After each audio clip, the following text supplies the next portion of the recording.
Hey everybody, this is Shane R. Monroe, and you are in the passenger seat with me. It's Passenger Seat Radio.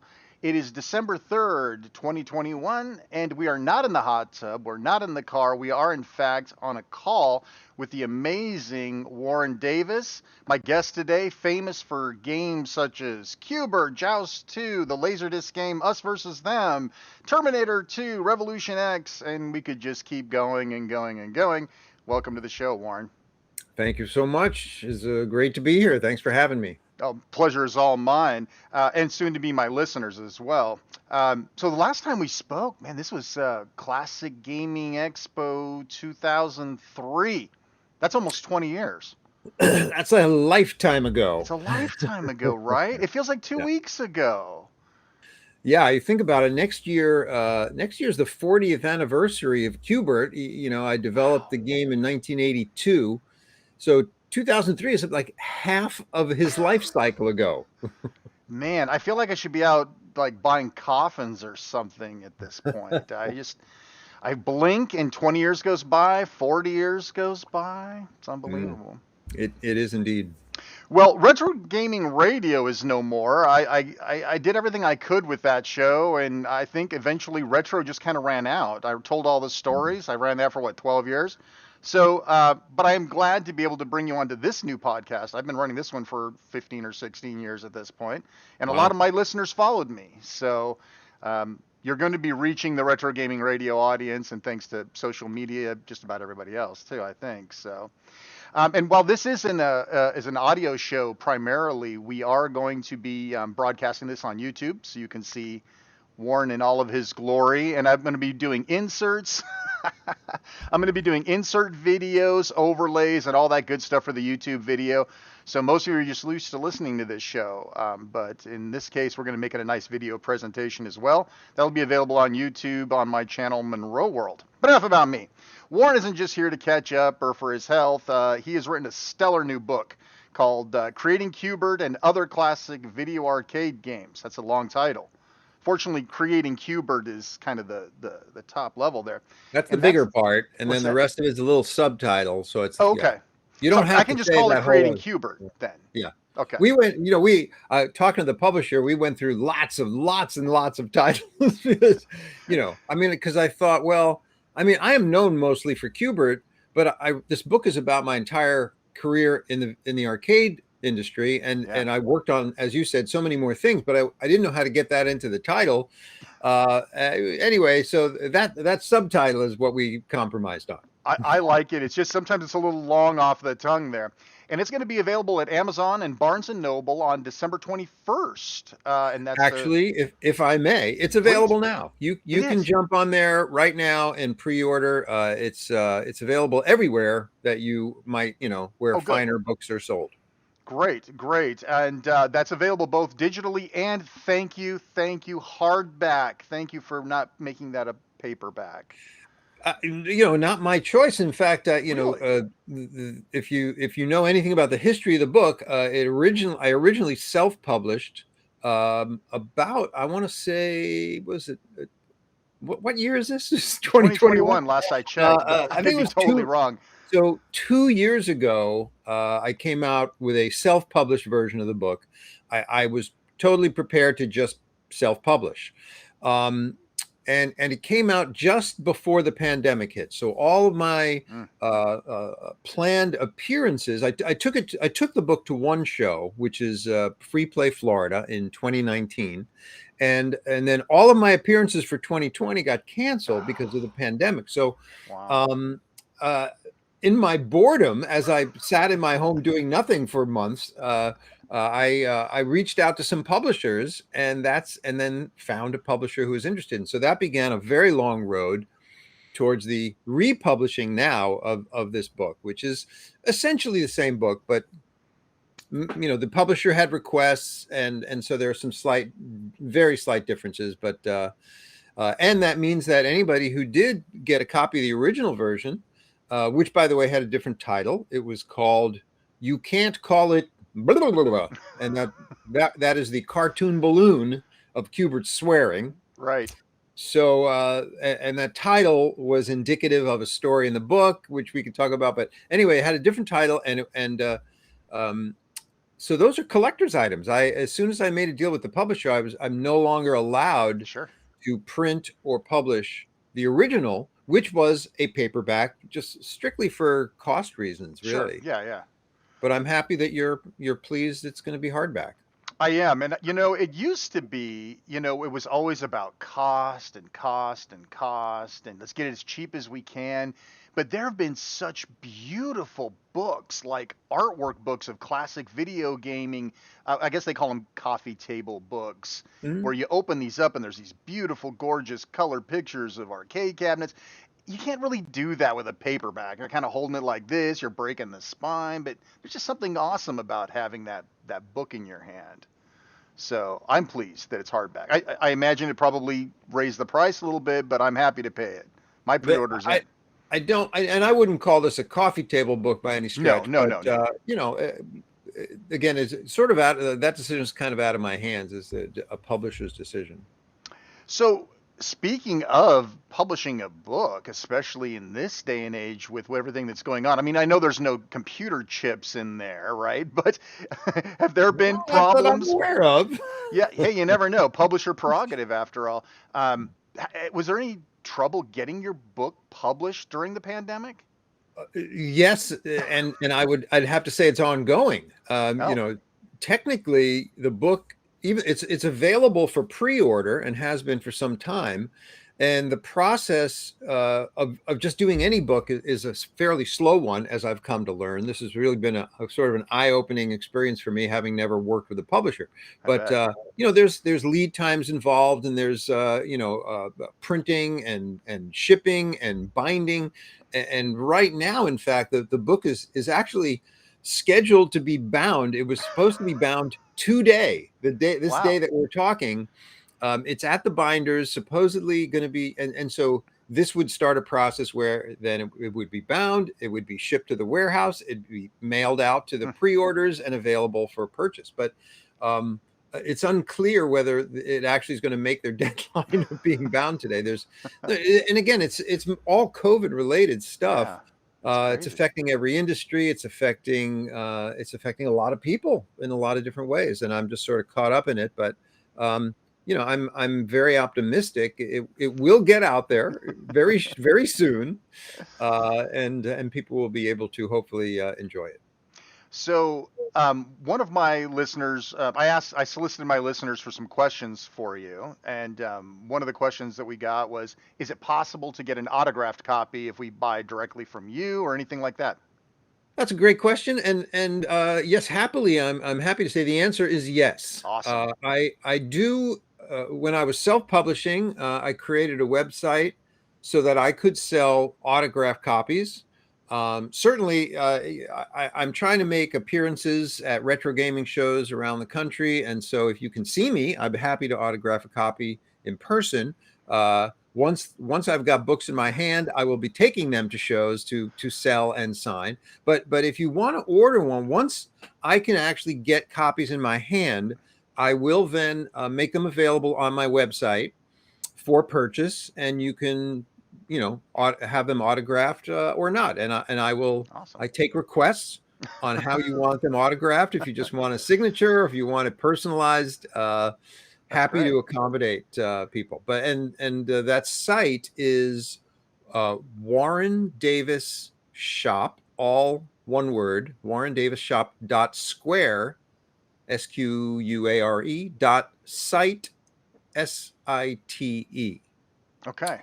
And currently, again, it's not available because I don't You have the don't have books in them. my hands, Yeah. but I will make them available once I can get them. Well, we'll make sure the link is in the description below, along with the Amazon link and Barnes and Noble link and anything else you provide to me that you'd like them to have to make sure they can get your book.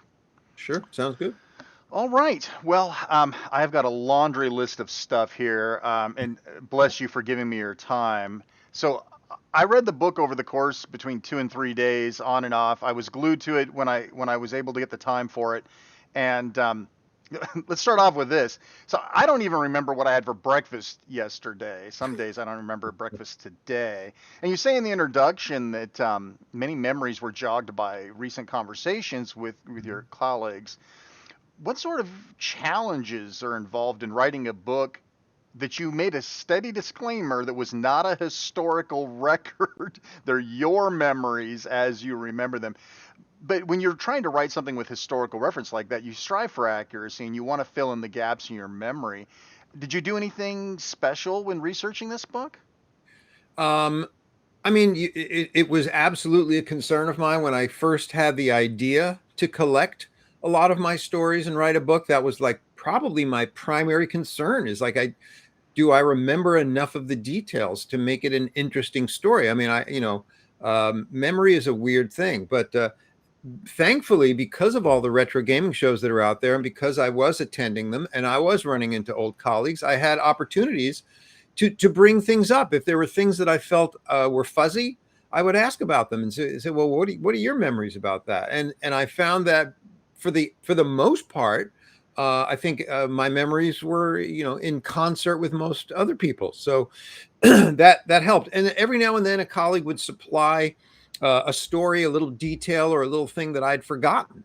So, I basically just sort of accumulated the details as I went along. I mean, it was a long process to write this. It took me probably 2 years, I want to say.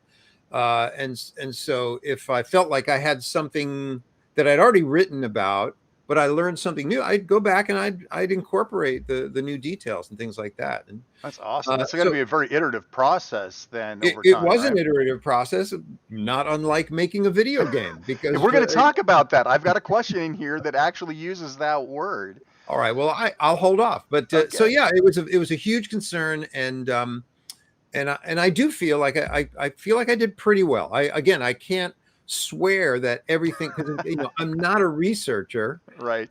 and so that's the only reason I put in the disclaimer. But I do feel it's pretty accurate.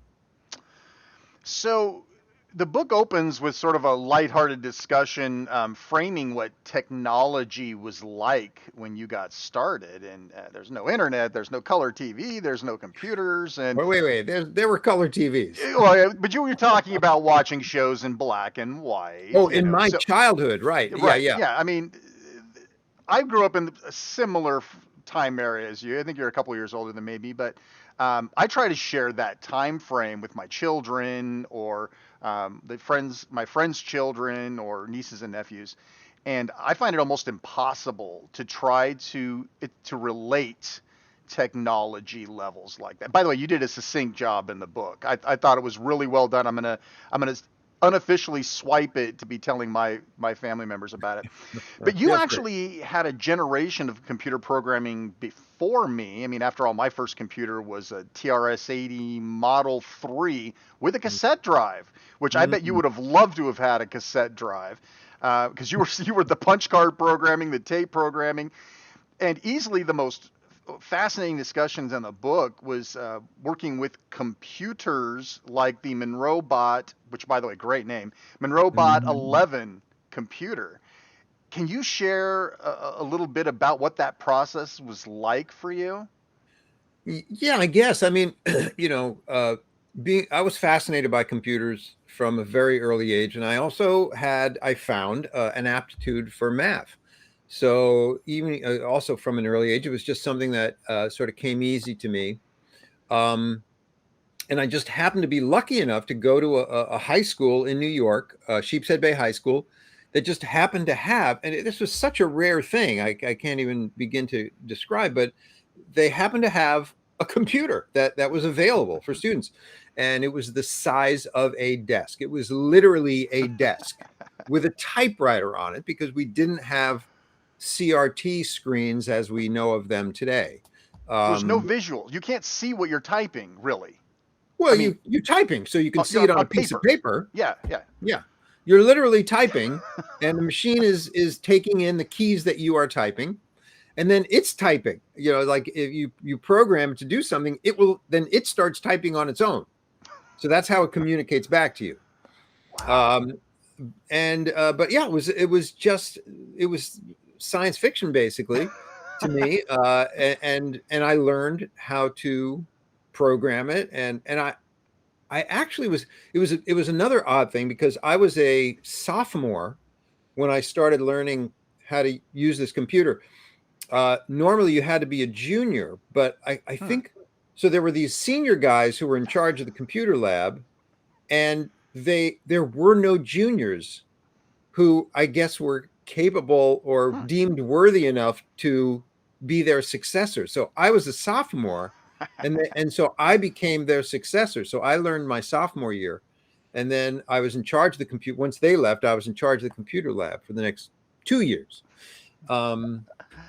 Anyway, but it was an amazing time. It was a fun time. It was an experimental time, and yeah.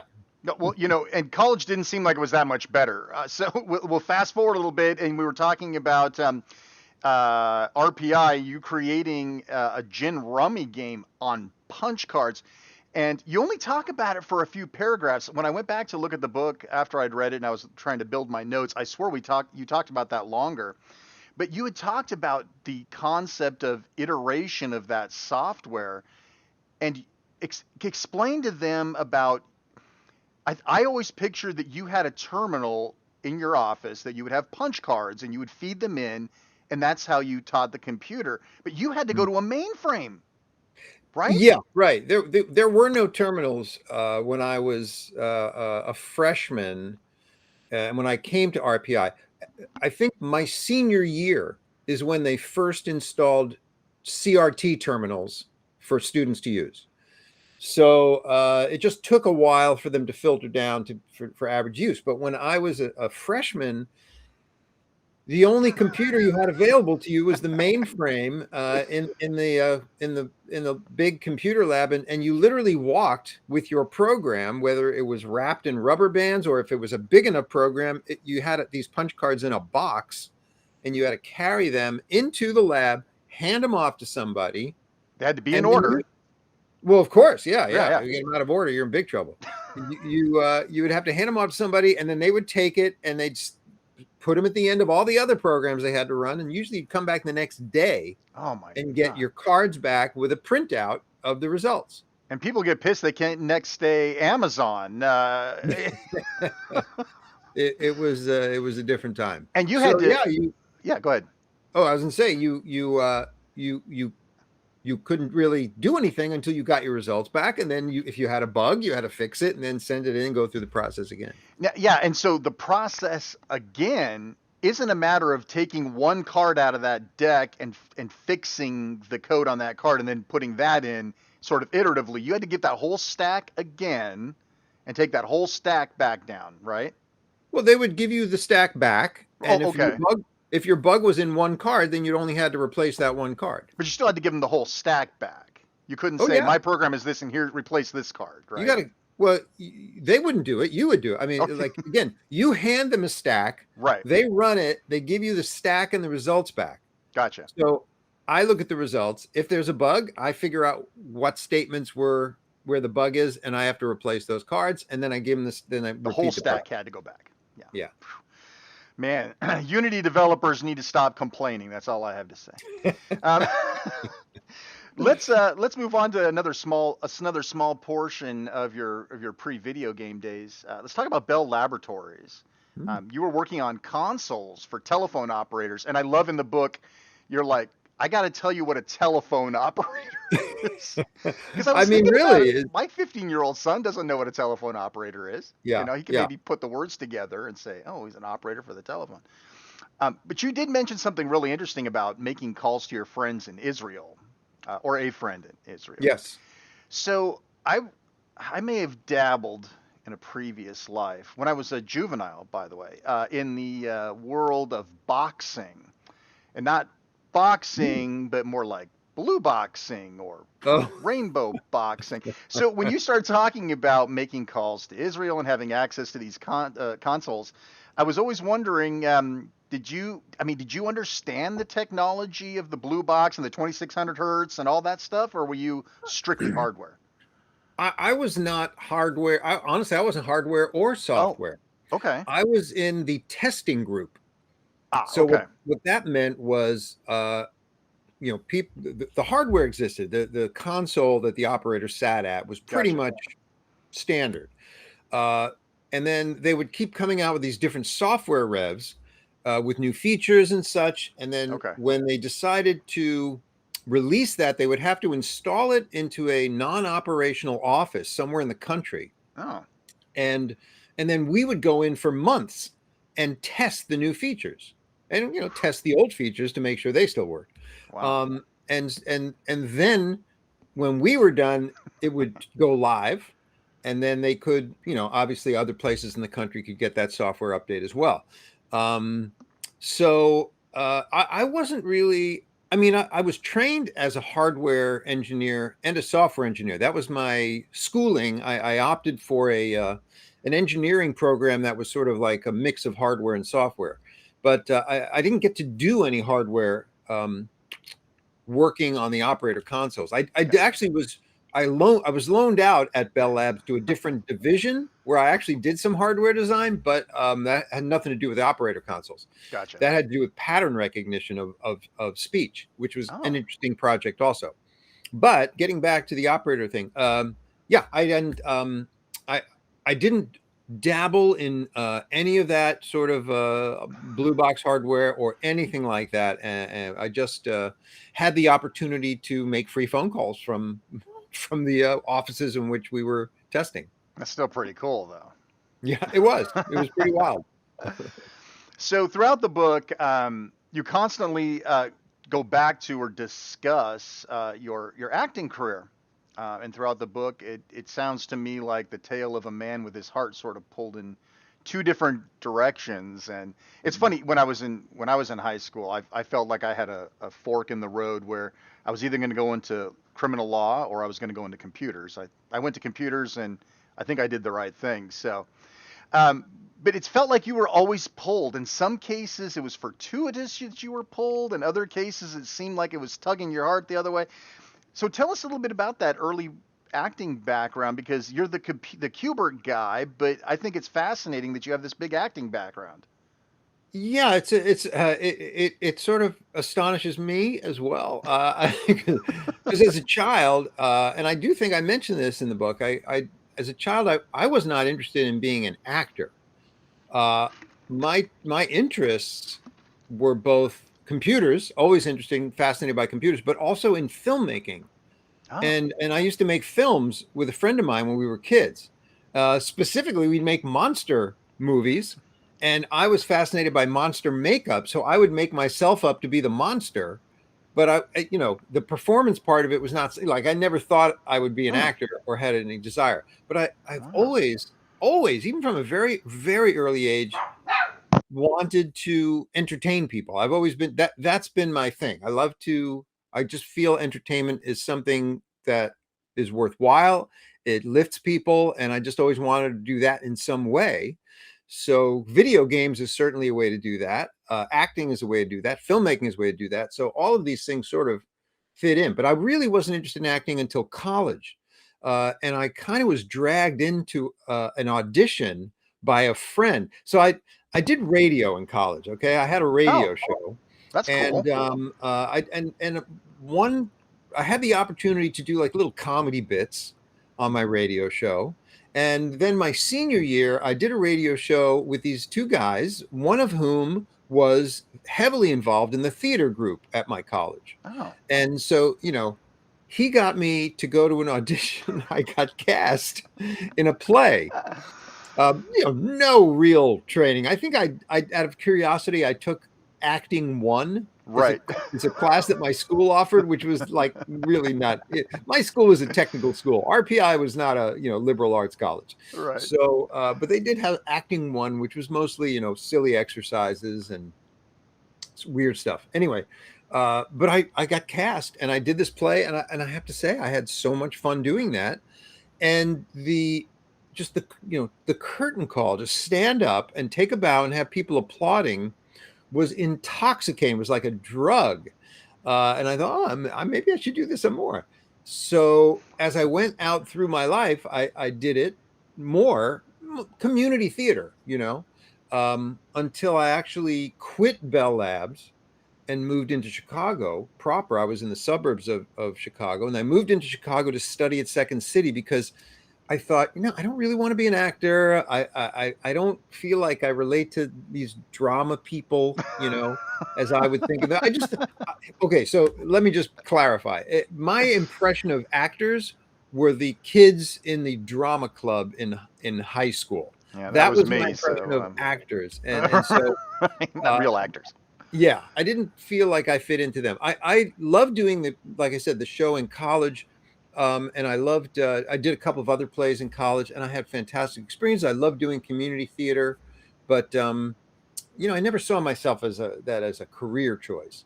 But when I quit Bell Labs and I moved in Chicago, I had seen shows at Second City and I thought, oh, that stuff I think I can do, the improvisation. Yeah. So when I moved in Chicago, I went to Second City and I said, where do you go to study this?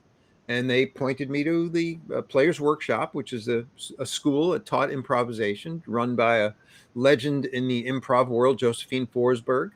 And I took a year's worth of, I took their entire program. It was a year. And then I started performing with a comedy group, sketch comedy, improv. And again, I didn't stick with it because I got a job making video games. And honestly, I did get tired of it after a while. I just felt like it wasn't quite for me. And then I got interested in actual performance, and then I took a real acting technique program, which I was taking while I was making games at Gottlieb. Yeah. I think I've got some notes about that too. So we may have to come back to this topic again. Sometimes I wasn't sure how these questions would play out. So. I do want to say something though, because you said something about my heart being tugged in two directions. I don't know that it was that my heart was tugged. I never felt like I wanted to do one without the other, and I've always been able to do both. So I feel very fortunate, Yeah. in that regard. But yeah, I mean, it's like I can't imagine completely giving up one Right. and just doing the other. So I tend to I don't know if I get bored easily, but I like doing a lot of different things. And it's apparent in the book that you enjoy the shuffle. For some people, that would be crazy. They wouldn't be able to do that or even want to do that. But and so yeah, just sort of an observation that I made. And we'll talk more about the acting stuff here in a little bit. So let's move to Gottlieb. So Ron Waxman sounds like a real piece of work. You tell a story or two about him in the book, including meeting him outside the building for your job interview.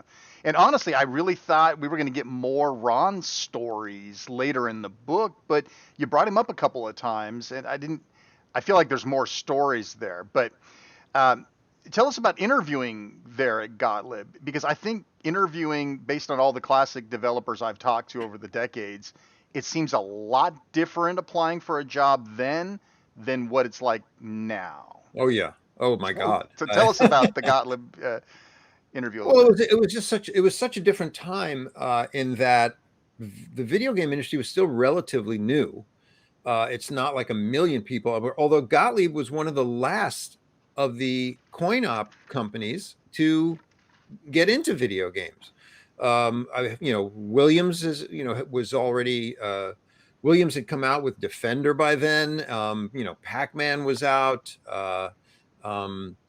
I mean, pretty much everybody, Stern, all the pinball manufacturers, certainly. I mean, obviously, many of the Japanese companies were making video games, but as far as American companies, Gottlieb, I think, was the last of the major pinball manufacturers to decide to go with video games. They came out with a couple of licensed games, Japanese developed games that they licensed and manufactured before they decided we should put together an in-house video game team. And even then, I sort of came in, I want to say later, about a year after they made that decision. So they had a very small team. And the other thing I should say about the interview is that I kind of went into that with a little bit of an attitude because I had quit Bell Labs thinking I'm done with engineering. I just Right. thought I'm gonna be an improviser or an actor or something like that. This engineering thing, I'm giving up on it because as much as I enjoyed some of my experiences at Bell Labs, there were other things about Bell Labs that were very corporate, and I just felt like I didn't fit in with the other people, and Yeah. so so I went to this interview with a little bit of a chip on my shoulder, going, like, I don't really know if I want to go back to engineering. As much as I desperately loved the idea of making video games, I was like, I'm prepared to, walk away. But the interview itself was, I don't know how to describe it really, but first there was that encounter with Ron outside the building, where basically I didn't know who this guy was, and he just says, "Oh, watch out for that Waxman guy. He can be a real asshole," And I'm like, "Oh, okay." Hey, thanks for the heads up. That's a weird thing for somebody to say. And then, of course, it turns out he's that Waxman guy, as I'm let in later on. Like, I think the last interview I had was with Waxman. That's hilarious. I had a middle manager named Bill Jacobs, was the guy who sort of gave me the tour around. He introduced me to people, showed me the place. They were off-site. Gottlieb had their main plant in North Lake, Illinois, but we were in Bensonville in a plant that was pretty much dormant. It was a manufacturing facility, but there were no games to make at the time. So it was a huge, empty plant being set up as a line for manufacturing video games, but none to be made. Tim Skelly was working on Reactor at the time, but it wasn't quite ready for production. It was almost ready for production when I started. Anyway, so I went through that interview, but it turns out Waxman, once he came off very gruff and hard to read. But once you got to know him, he was just an absolute pussycat. I mean, he was just this guy who you'd be afraid of maybe to look at, or the first time you met him. But he was a wonderful guy, and he and Howie Rubin, who was the VP. Ron was the VP of engineering. Howie was the VP of business development, and the two of them created the video division at Gottlieb and ran it. And they are the heroes. I dedicated the book to them. They really are the people who shepherded all of us who worked there and gave us an environment to work in. And I can't say enough about him. Howie's still around, and man, it's like he hasn't changed. Ron passed away a few years ago, but Howie's still out there, still kicking. He's as crazy as ever. I was fascinated by something as I was reading the book. You many people that were involved in the industry, at least early on, and this makes sense when you think about it, but I don't know why it struck me, but they never released a game. You kept talking about people that were working for these groups that they didn't have a game under their belt. They had no providence, and yet they were at these big name companies. Honestly, that was you too, right? I mean, talent. I'd never made a video game in my life, so I didn't know how to do that. But right, the number of people who had created video games in America, it's a short list. So if you you mentioned Tim Skelly. I mean, he had a couple of games under his belt, so he was kind of like royalty, right? Because he knew what was going on. He'd done this before. So what was the development team like that? Yeah, what's that? He was the rock star. He was the guy we looked up to, and he became the sort of unofficial mentor for the team, for the entire group. So, like, when you have one, like, old Sawbones, I mean, I know the guy was probably like 20 or something, but when you have the old Sawbones there and everybody else was just trying to figure things out, how was from a development team point of view, how did that kind of work day to day? Well, it's not like Tim was looking over our shoulders every day. Like I said, he was the unofficial mentor. So he was just doing his thing. Gotcha. And, we all learned by just sort of seeing what he was doing. If we had questions, we could come to him and he would answer them. He would sometimes give us algorithms. Like he gave me a random number generator when I needed one, and things like that. So, he was just helpful. He was, but we were all on our own. Our mandate from management was make a game. Just make yourself a video game. And management knew that none of us knew how to make a video game. We were learning. And they kind of knew that nobody knew what a good video game was at that point. I mean, they knew that. So they gave people freedom. And, they had a small group of programmers at the beginning, and then after the success of, let's say, Qbert and Mad Planets did pretty well. That was Kan Yamamoto, and then Mach 3 was another huge hit for them. Then they had money coming in, and they started to expand. But it's a whole long story. It's interesting, though.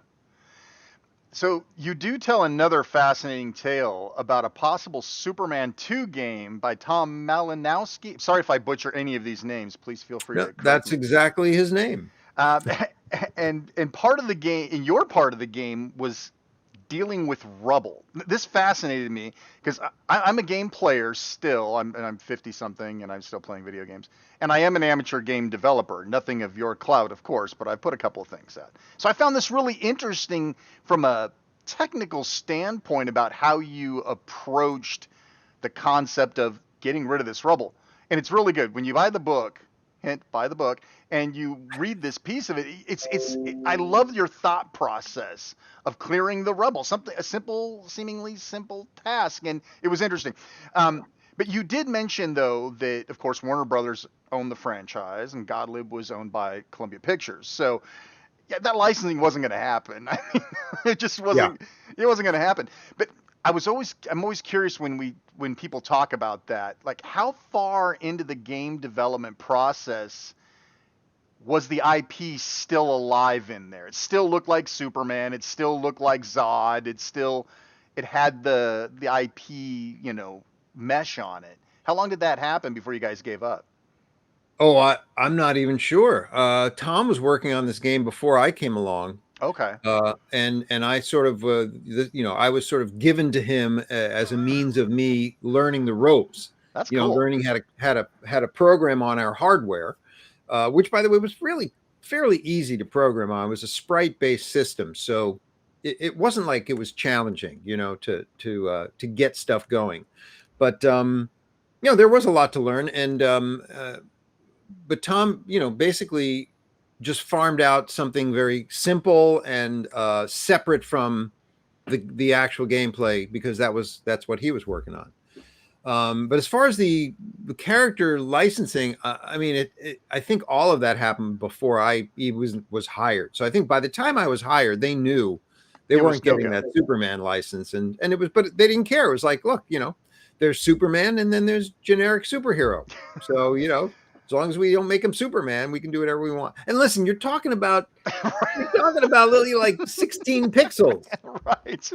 You're not worrying about digital likenesses there. Yeah, exactly. And I always sing the praises of Jeff Lee, who created in 16 pixels, created characters with personalities, characters with distinct looks and walks.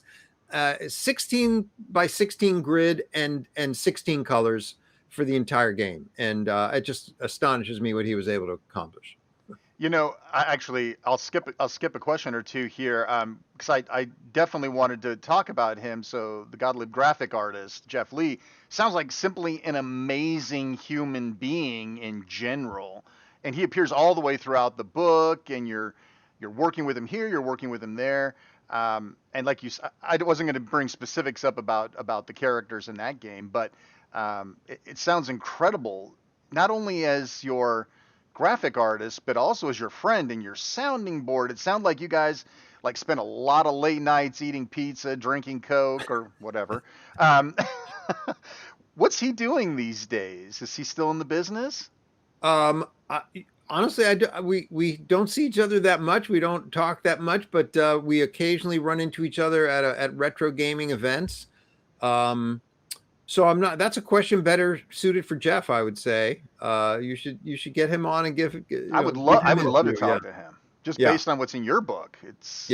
No, sounds like a I great mean, his guy. contributions to the video game industry are far and wide. Because he basically was the artist for Gottlieb. Yeah. So he was creating art for virtually everybody. We had a couple of programmers slash artists. So like there was a guy named Chris Brewer who is also an artist as well as a programmer, and Tim Skelly created his own art. But for the rest of us, and there maybe were 4 programmers, when I was hired. But Jeff would, whatever we were working on, Jeff would be supplying the art for that. So that Superman game went through a lot of iterations. Providguard Argus. Yeah, that was my sort of like, jokey name for it. Yeah. So that game, and we don't have to go into great detail because it's in the book and it's really well written on that. But was that iterative process? Because that one seemed to be different. Like you talked about Qbert and tuning, and we've got more to talk about that later. But that seemed to be a dramatic version of software iteration. Did that happen a lot like that? I think you didn't want it to happen quite that much. That was maybe more than you wanted it to happen. I mean, there were other games that kind of went through that, and yeah, I think listen, if something's not working, you want to fix it, right? You don't want to just throw it away. So I think it's part of the process. But yeah, I mean, yeah, they did give up on it. That's the sad part. The end of the story is that eventually they just said we can't make this work. Okay, the caveat to all of this that we're talking about is that like a couple of years ago, Jeff Lee and Tom Malinowski resurrected the ROMs for this game, and with the help of Doc Mack at the Galloping Ghost Arcade, they created a version of it that you could play at Doc's Arcade. I don't know if it's anywhere else. It might be, and so they gave it the name Argus, which is the last name that this, because Providguard Argus is a collection of names it had, but they settled on Argus, and it's released. You can play it now. That's so way cool. And you can see the little me walking down the bottom of the screen because I'm one of the little pedestrians, and then you can see my rubble fall out and fall with no gravity, and then you can see the bulldozer come out and push it. You can see all that. Oh, you talk about that era, and this is the same sort of thing I hear from other classic game developers. It was the wild, wild west, and when you talk to the Atari developers, Wild Wild West meant hot tubs, doobies, women in the hot tub, right? I mean, that's what Wild Wild West. That was it. Wow. It was crazy times apparently at Atari. Howard Scott Warshaw could tell you stories. But today you could borrow 2 or 3 concepts from hundreds of different genres that are out here right now and create something that could succeed and maybe even be taken as something new. But back then, it didn't. There was nothing to borrow from. You guys had to come up with this stuff from scratch. What was it like back in the Qbert day? How do you draw inspiration when you're the beginner? You're at the beginning. Well, I mean, it's like a writer. If you have a blank page in front of you, you have to fill that with words. If you're an artist, you have to fill that with images. Those guys have reference material, though, at least, right? I mean, stories have been around since the beginning of time, and you can. Well, yeah, but art. I guess the question is, do you sit down and say to yourself, I want to rehash something that's come before, or do I want to create something new? That's the first thing that anybody who's creating has to ask themselves. And believe me, I've run into plenty of people who sit down and go, oh, I'm just going to recreate something that's out. I'm just going to take this movie that I love and I'm going to change the little things here. And but if you sit down and you say, I just want to do something different, well, then you had many opportunities. You have fewer opportunities today to do something different because in video games, it feels like everything's been done. And again, you're always limited by your technology. Yeah. But at that time, the cartoony graphics were still somewhat new. So like we went through the 70s, we went through Pong and Nibbler and Tank and all these black and white with little white blocks on a black background. So, then all of a sudden it's like, whoa, Pac-Man, Donkey Kong. And we were just, maybe like 2 years. I think, Space Invaders was like 78, and that was, black and white, blocky. Yeah. So I was hired at the beginning of 1982, and just those few years, we had this whole new graphical capability available. Larger sprites, 16 by 16 sprites, and 16 colors was like, oh my God, we've got 16 whole colors. So, but you do whatever comes to your mind. I mean, my goal in making a video game was that it should be fun. It should be something that I'm going to enjoy playing. And so I think I leaned into sort of the puzzle aspect of it. And again, the thing I'm leaving out, of course, is that there was no plan for Qbert. The first, it started out strictly as a programming exercise. So it was just one of these things where I saw that Escher pattern of cubes filling a screen. And then I said, oh, wow, if a ball fell on that, on a cube, it would have one of two ways to bounce. And so that was just a lead in for me to do a little programming exercise. And then people saw that, because that was a goal, right? I just set myself a goal. And once I had balls falling on a pyramid, then people were like, wow, that looks pretty cool. And then everything else just sort of happened organically, and it evolved as one step at a time. In the book, you discuss that it was a very, I guess you would say, loosey-goosey type of development environment back in those days. There were no deadlines, no pressure, nobody. Tim Skelly wasn't looking over your shoulder the whole time, waiting for you to deliver this or that. So none of the, I guess, kind of business parameters that likely keep modern day projects on course, the March of Death to Christmas, the Thanksgiving, all of that nonsense. So it might be hard for people to understand what motivated developers like you back then, when you didn't have the rigors of what we would call maybe modern software development working around you. I mean, you say self-motivation, and that sounds great, but it seems kind of foreign now. Can you comment on how you kept yourself motivated without those parameters? I mean, I don't think it's difficult to be self-motivated when you're doing what you want to be doing, right? I mean, think about, if you're hungry, you make yourself a meal, right? Or you go out and buy one. You're not analyzing how you're going to accomplish this task of eating, right? It's because you want to do it.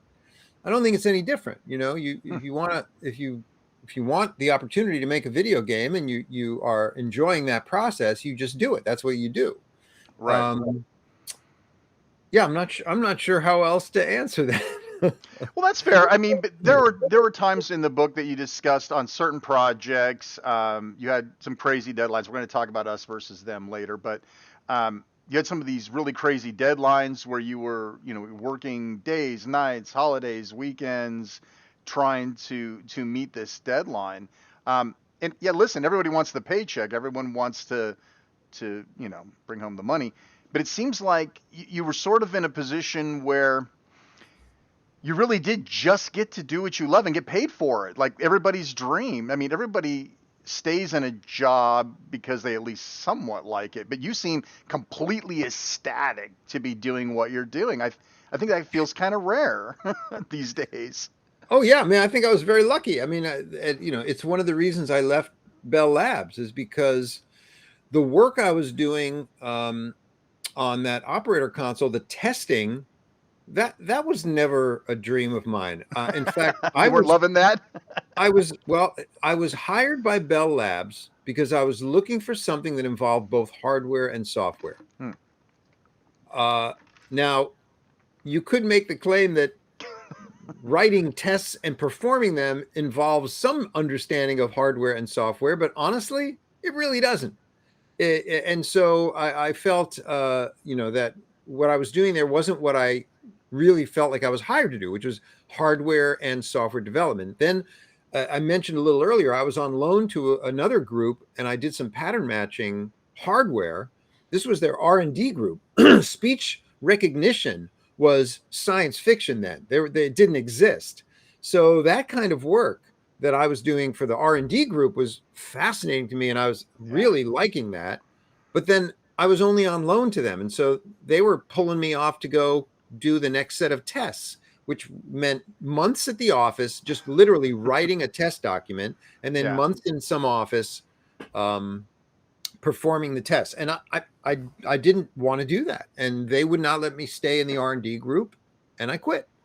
So part of it is recognizing that you are not doing something you want to be doing, and looking for a better opportunity, but at Gottlieb, I'm not saying it was all sunshine and roses. There were pressures, and there were concerns, and eventually there were deadlines, because that method, and I do talk about that in the book. That method of just letting people do whatever they wanted was not exactly sustainable as a department.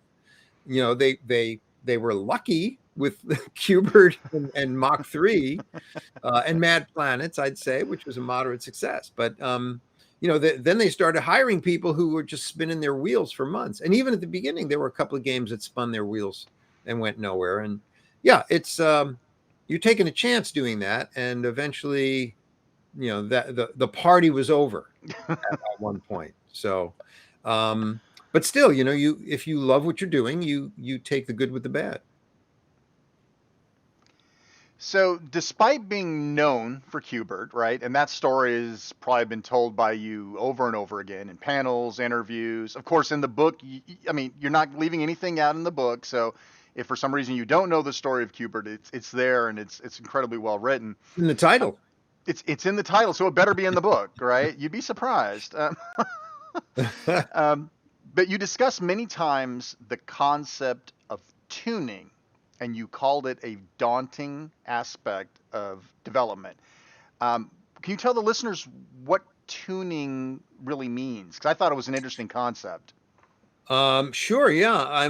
So you've got a game, and it plays a certain way, but every little aspect of that game is adjustable, right? The character's speed is adjustable, the enemy's speed, how smart the enemies are, how wide your collision detection areas are, and how fast the enemies come at you. There's just so many, depending on, of course, whatever the game is, but there's so many variables that affect how easy it is to play, how hard it is to play, that affects a person's desire to play it in the first place, their desire to continue to play it.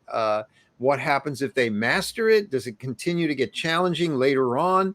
That is all tuning, and it is daunting because you can tune it for yourself, but I don't know that I'm a representative of the average game player in an arcade, right? So, especially for Qbert, because it was my first game, it was a very daunting task. And of course, you've got other people who are telling you stuff. They're giving you feedback, like people in the office who are just coming by and playing it. They're saying, "Oh, that's just too hard. This is too fast," or "Hey, he shouldn't fall off the pyramid." You know what I mean? These are the things that people are every day. Somebody's giving me some opinion about their feedback. Now, that's important feedback. I have to listen. I don't have to do everything they say, but I have to listen to what they say, because it is some kind of an indication. I have to decide, all right, is what they're saying something I need to respond to? And again, there's no right or wrong answers. You just have to go with your gut. I came from a very small town during that era, and so I never stumbled upon anything nearly as cool as like a field test or a focus group for video games. Or to be part of those types of groups. But that was really damn important in development back then, right? Oh yeah, I think it still is. I don't know if they do it still. They may do it other ways, but even later when I was working for Disney with home games in the 90s, we were still doing focus groups. So yeah, I think it's a very valuable thing what I got out of it was that it's more valuable watching people's behavior than listening to what they say. It's just very, and I don't understand that dynamic entirely, but people seem to want to sound less excited about something. But You mentioned that.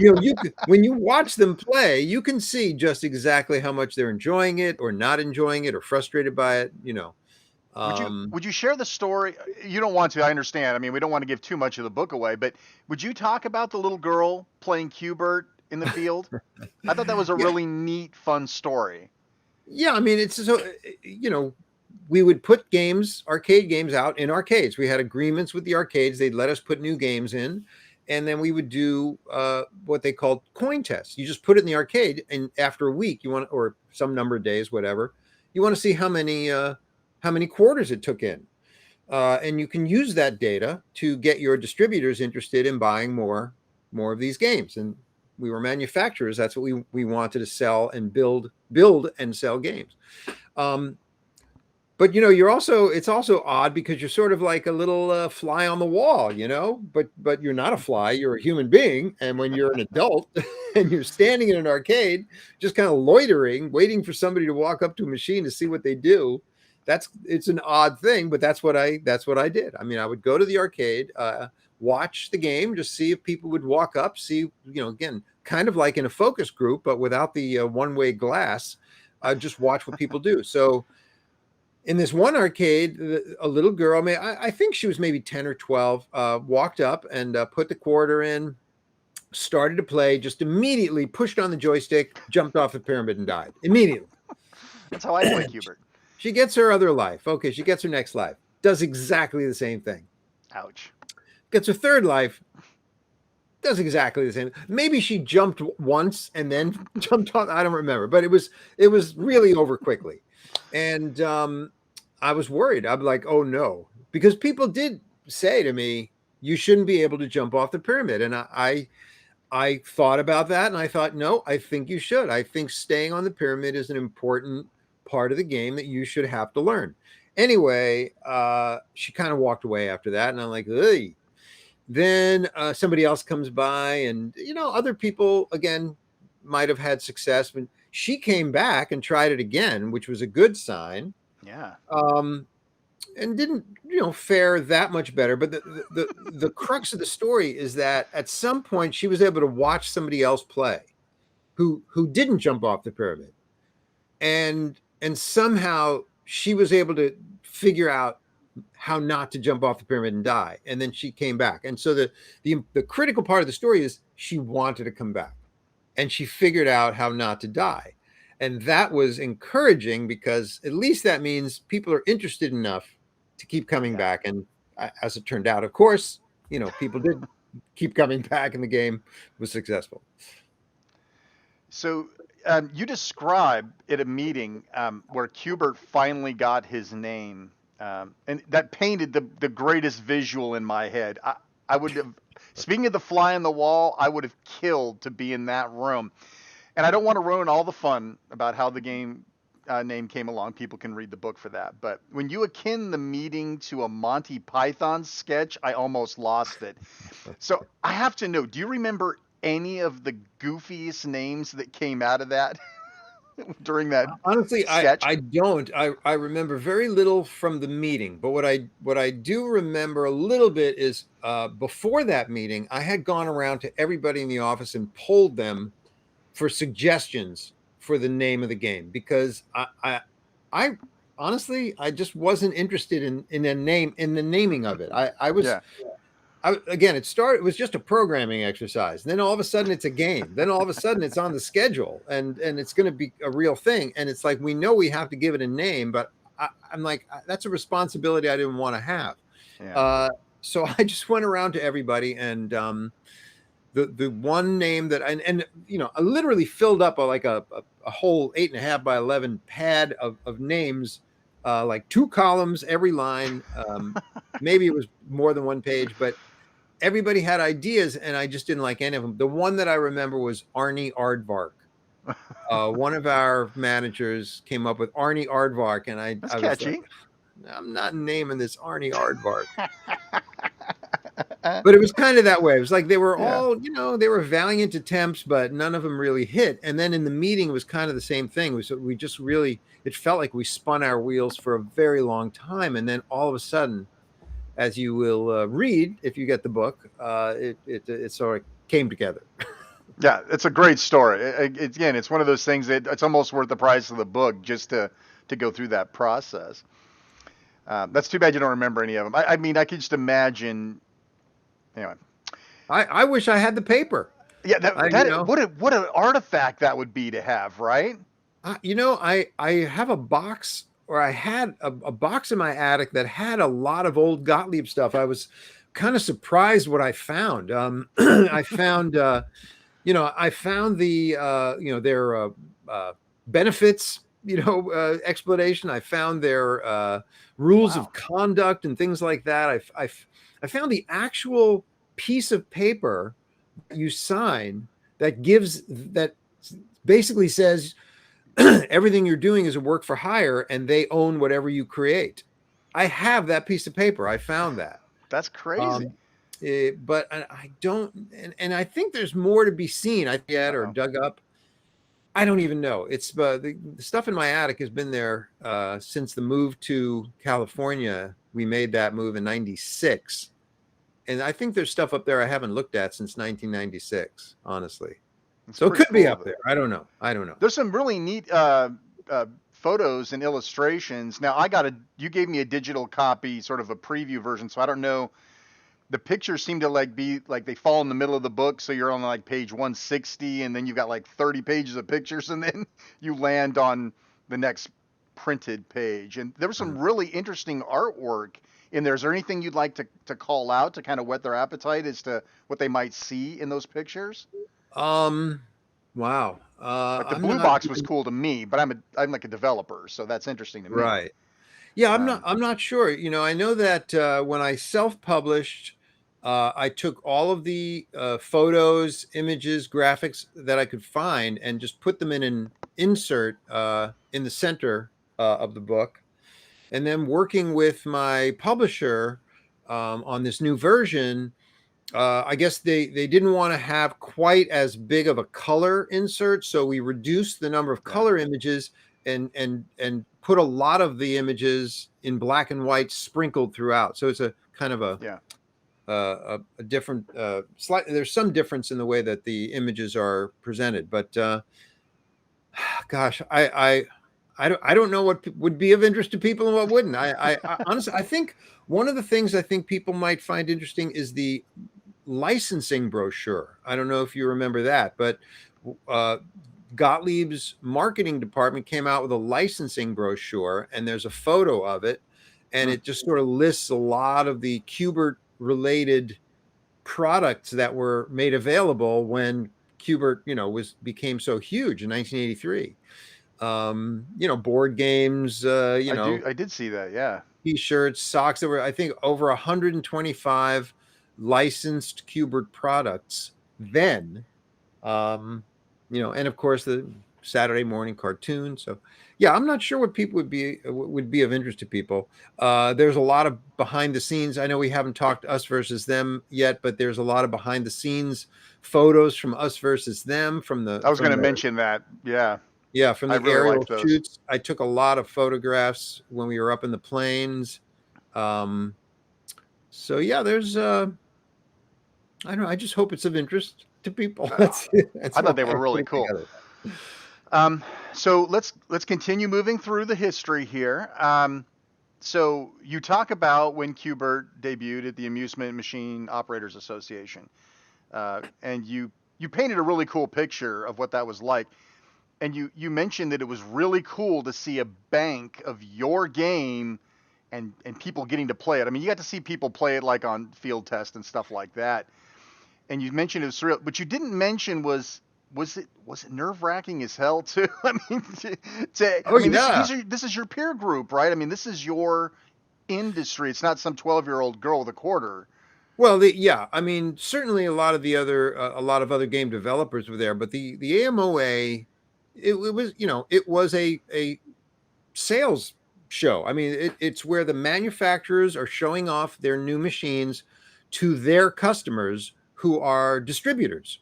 So the business model was, we were the manufacturer. We make the game. We literally build it and sell it to distributors, and the distributors put them out wherever they want to, in arcades, in bowling alleys, pizzerias, whatever. So we didn't literally make money out of the coin box. We made our money by building and selling the machine. Obviously, if we can prove that a game is being played a lot and will take in a lot of money, that makes it more desirable, and the distributors will buy more of them. So yeah, it was nerve-wracking. Again, I didn't have much invested in the sales. Well, if you read the book, you know that there's no like royalties on the table for me. Oh, I've got that coming up, so we'll talk more about that. But I wasn't really much interested. I got to tell you, in the business of making video games, I wasn't interested in that. For me, it was just nerve-wracking. I just wanted people to like the game. I just wanted people to find it fun and to want to play it. That's really cool. It's kind of cool that you can divorce yourself from that, because like you said, it's not you weren't part of the sustainable leg of it. Your job was kind of done at that point, and you'd produce the best quality product you could. And so whether it sold like gangbusters or it fizzled on the vine, your job was done. Job well done. You got paid. So yeah, and it was my first game. So it's like I had a game under my belt, so I felt that felt was a huge accomplishment. But you're right, I didn't have much of a stake in whether it would be a success or not. Obviously, I wanted it to be. Well, sure, yeah. That's crazy. It's really cool though.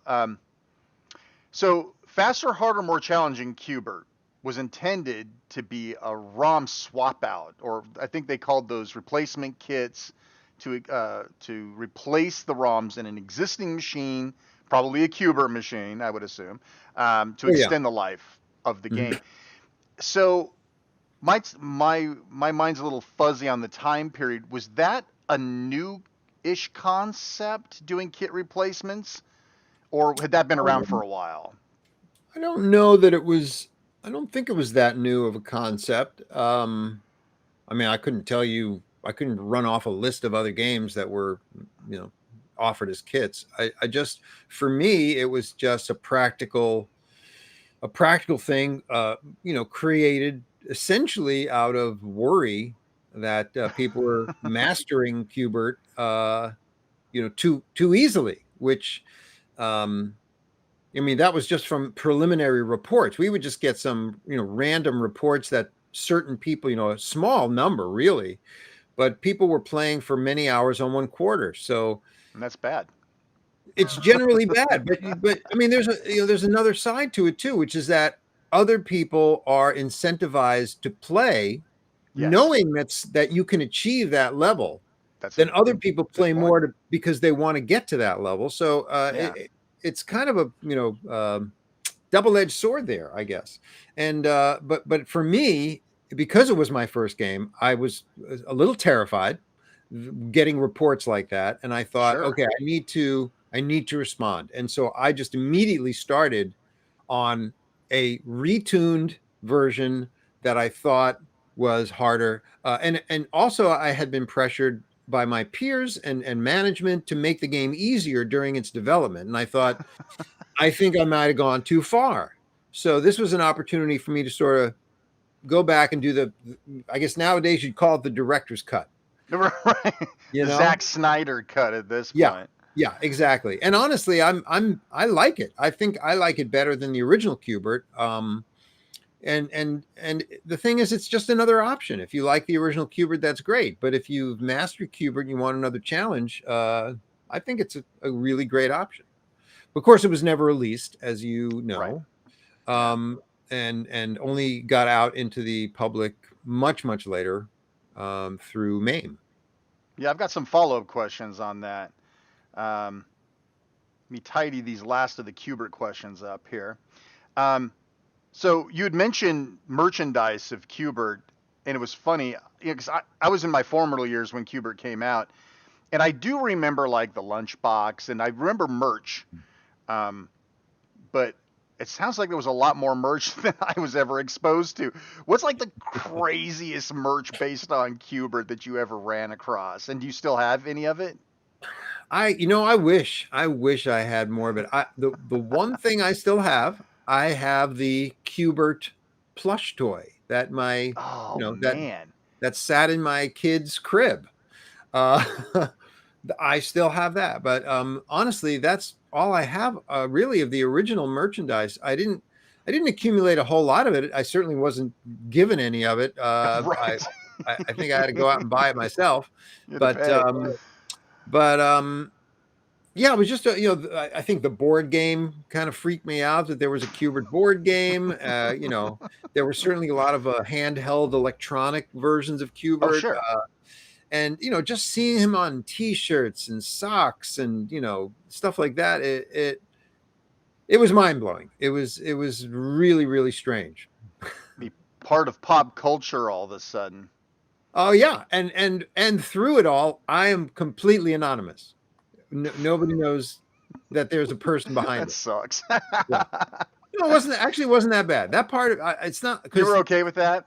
Well, fame is not ever something I went after. I mean, being famous to me is not a goal. I appreciate that people liked my work, and that means a lot to me. Yeah, the entertainment. Yeah. You're an entertainer. Yeah. But that's about it.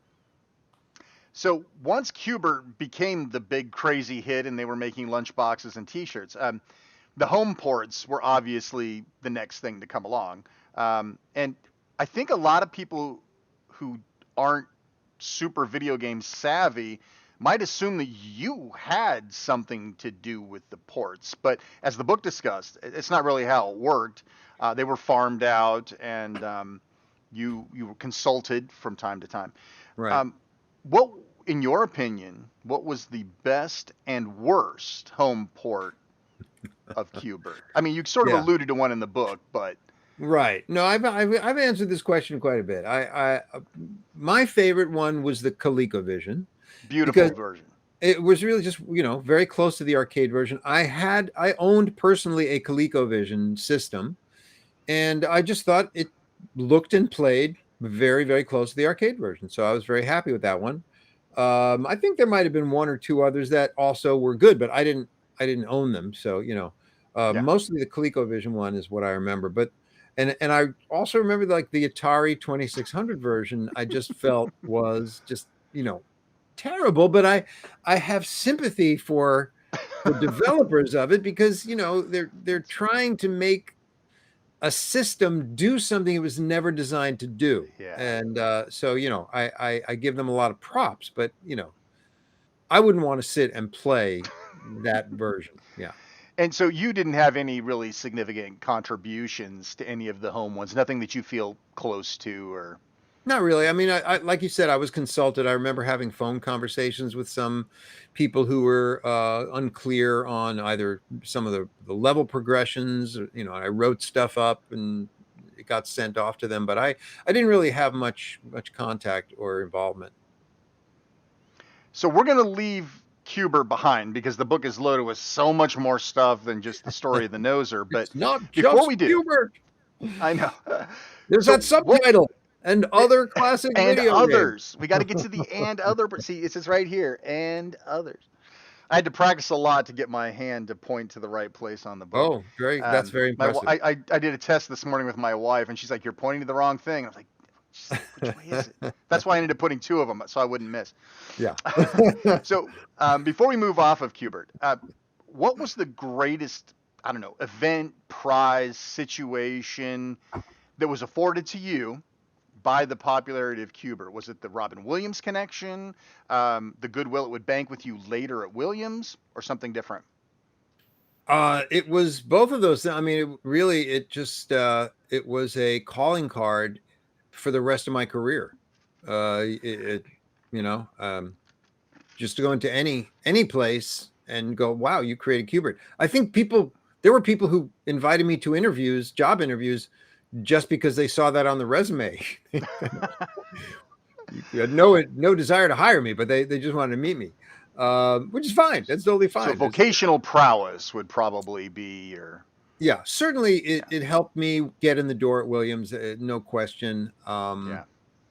And the thing is, then all the stuff I did at Williams helped me get in other doors later. So And we yeah, got it so was much to talk about with Williams. yeah. I've got detailed files.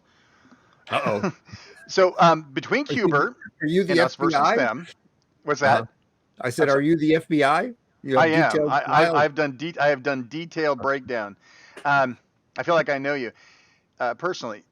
So between Qbert and us versus them, which we'll talk about in a few minutes, you played around with several game ideas, including the fly game. Which, listen, if you're going to buy this book, and it's not just about Qbert for you, the fly game is easily my favorite sub story in the book. Uh-huh. And also something called Bunny Bondage, slightly inspired by Ricochet Rabbit. Now that's a name I have not heard in a long time. Long time. The disposition of that Bunny Bondage was very hastily discarded in the book. So does this code exist anywhere? Do you have videos of it being played? Can you show this in existence anywhere? I'm dying to um, see it. I do not think the code exists anywhere. Oh, I actually do. I have again, my attic. I have just tons of floppy disks that I haven't looked at in years. I yeah. don't even know if they are still readable. I don't know what's on them. I don't think they are Gottlieb code. I don't Mm. think, but who knows? However, there is video footage of bunny bondage, Is and it like something that the normal mortals can get to? I do have video footage of bunny bondage. It's maybe like, I want to say 30 seconds to a minute, maybe, and it's part of a little behind the scenes video I shot at Gottlieb. We were just literally just horsing around, but it happened to be on a screen, so I got some of it, and I show it. Occasionally I will show it at a show. I just showed it recently at Free Play Florida. So yeah, it's kind of interesting. I wouldn't say it's readily available, but yeah, I take it with me every now and then and show it. That's Yeah, a fun story. I still think it was. I still like the gameplay concept. I thought it sounded cool. I don't think I've seen that concept ever used in a video game. No, I and that's like don't gold. think. Yeah, You need to dust but that it just off, and I don't know, yeah, it make just an indie speaks game out of it. to yeah, it's just the kind of thing where I mean, I was always looking for something different. I mean, I was never one to just try and repeat something that happened already. So that's always my goal, is to try to do something original. But anyway, yeah, I kind of got bored with it, and I think the problem was not with the concept, but with me. Um, I didn't know where to take it, and I just kind of got bored. I felt like I was spinning my wheels, and then the opportunity for us versus them sort of fell into my lap when I Yeah. was approached by Dennis Nordman, and then it was like, all right, goodbye, Bunny Bondage. We're good with the bunny for now. Maybe I'll come back to you later. And I don't think I did. So we talked about this a little bit, but it's probably worth flushing out a little bit. So you got a really nice little bonus check for Qbert, like 20 grand. That's what, 1986 money, 85 money. No, it would have been sooner than that, because Oh Gottlieb yeah. closed in 84, but I'm going to say like 83, late 83, maybe 84, maybe. That's pretty good change for 1983. You said it Yeah, like helped actually, you let me buy think your about it. No, it house. had to be 83, because it was 83 because I used that money for the down payment on a condo in Chicago. Yeah. It was my first property that I owned. Yeah. But you sort of alluded to this earlier, and I figured this topic might come up, but many people don't realize that you didn't own anything. You own the bragging rights. That was all, as you said in the book, that's all you got from that. You didn't get any residuals, no merch, none of that stuff. So, like, I guess that's pretty much how it worked. But you did mention something called the Gottlieb royalty program, and I wasn't sure if you wanted to talk about that, because I thought that seemed like kind of a little slippery deal. Well, no, I don't know about that. I wouldn't call it slippery. It's just that they instituted a royalty program. It was part of the evolution of the company, and they realized other people are doing it. If they want to hold on to their talent, if you want to call us that, if they want to hold on to their people, they need to institute a royalty program. So they did. Only problem was it was not retroactive. So Qbert was not included, and Mach 3, which was already out when Right. the royalty program was instituted, was not included. Future games would have been included. But you did mention, like, I think at the end of the chapter or the paragraph there, that you didn't believe that anybody actually made any royalties from that program. Yeah, I don't think that there was. I don't think they came up with a game because the Gottlieb was shut down in 1984. Now, Us versus Them came out. I'm pretty sure Us versus Them would have been included in that royalty program, but the problem is it was a laserdisc game, and then that's the whole other story is the debacle. It's of coming. laserdisc That's our game. next one. Yeah. So Us versus Them didn't make enough to have a royalty, and then the company was shut down. So that was, there wasn't nothing seedy about it. It wasn't like they put unachievable goals or anything like that. It was just the option just never came up. Yeah, it was just timing. It was just they instituted it at a point where they never had the opportunity to pay anything out because they didn't have a success. Yeah. That's too bad. So let's fast forward. 1983, Dragon's Lair drastically, although rather shortly, changed the landscape of video gaming. Most people at least know of Dragon's Lair, but few may remember Us versus Them, and we'll get to that why of that. The book has over 30 pages discussing your involvement in this game, so we have a lot to talk about. But as a precursor, we don't have enough time to talk about all of this. Oh no, we're gonna have to do this in another interview. Give the audience a quick overview of what that game was and how it differed from the QuickTime event style of Dragon's Lair. So Dragon's Lair was basically an interactive cartoon where you had to push the joystick in a particular direction at certain key moments to keep you alive. Otherwise, you cut to a death. That was it. And it was not, I mean, that type of interactivity didn't really appeal to me. I didn't like playing it. And I mean, listen, I'm not going to argue with its success. Clearly a very successful game. But Dennis Nordman, now we had already done Mach 3. So we had our Laserdisc hardware in place. We had a lot of, diagnostic tools were already in, a lot of that stuff. But Dennis Nordman came to me with a concept for this sort of B movie kind of science fiction cheesy story, and I was like all over it. I just thought that was fantastic. So we started working on Us versus Them, and there was a lot of development talk about how are we going to do this, because it's how do you make it interactive? How do you meld the live action with the, so originally we were talking about just cutting like a movie, like here's this flying sequence and you're shooting at alien ships and then you cut to people on the ground and then you cut back into the air. And we just thought that's the way we would do it. And I that concerned me because it just was like, well, it's disorienting. I mean, if you're flying and you're targeting an enemy, because it's not a movie, it's interactive. And then all of a sudden you're about to shoot and then you cut away to something, you're going to be pissed, right? Yeah, right. So we had to figure out how to do it. And then we decided just to do it with intros. Every wave of gameplay had an intro and then sometimes an outro. And then sometimes we, the thing that I really didn't think would work, but they really wanted to try. And I said, all right, let's try it. If it doesn't work, it doesn't work. Were what we called the interstitials, where once in the middle of a round, you would cut away to something just for 2 or 3 seconds and then cut back. Usually some kind of visual gag, something to give you a chuckle, and then you cut back. So it didn't interrupt gameplay too much. I was concerned about it. I thought people would be pissed, but people liked it. We kept it in. So anyway, that's Us versus Them in a nutshell. There's so much to talk about Us versus Them. Oh, listen, I got like 100 of these. I know you're on a time schedule here, and maybe we can do a part 2 of this. I'm trying to think of how I could collapse like these next questions, because I really don't want to shortchange your knowledge here. Well, I mean, people could just buy the book. Buy the book, and you'd get everything. You read the book. Um, Hopefully the book will appear in libraries at some point.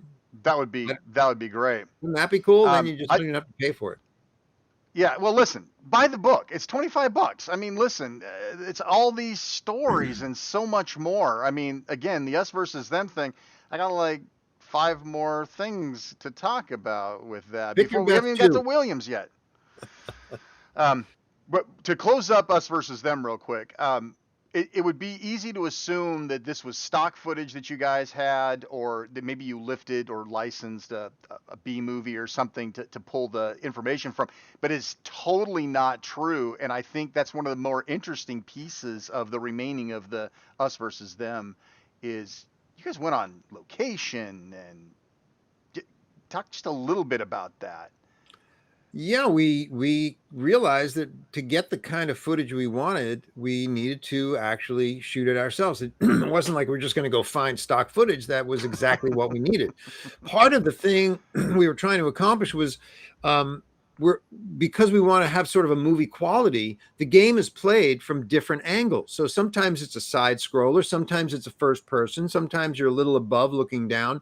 So Yeah. to get all these angles, which were very specific, we needed to shoot our own footage, and we wanted to hit a lot of locations around the country. So we did one shoot. Dennis and I flew out to California. I don't know how we found these producer guys, but somebody found these guys and went out to Clay Lacy Jets in Burbank, and we were out in a Lear jet flying over Lake Powell in Utah and Arizona, among other places.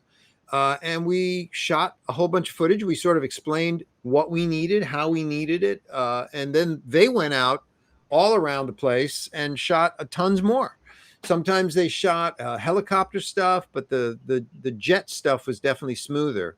Obviously, we speeded this stuff up as well. And I Right. got to edit all of this. So I also, we shot all the, we hired the actors. We hired a production company to build us sets. We went and shot all, and Dennis and I, with help from Rich Tracy, who is the art director, and Dave Faust was another guy. We all sort of contributed to the script. I think it was mostly me and Dennis. We had a script, and we hired actors, and we shot all this. And it's crazy because the guy who played Captain Tracy, who's like the hero in the control center, he was a friend of mine from my acting class. There you go. And so I just had a meal with him, like, I would say a month ago. He was out in LA. I hadn't seen him in like 35 years. And we just got together. So that's a crazy little coincidence there. So Anyway. if nothing else, if my listeners are paying attention, we're not even halfway through the book yet. So if you're concerned that the amount of content and the greatness of these stories, because I've got a ton more questions that we're not going to get to, it should really show how much meat is in this book. I think it's 280 something pages right in there. Somewhere around that. Yeah. And there's so much in there. There's so many of these types of stories. We haven't talked about Revolution X or Terminator 2 or all of these other.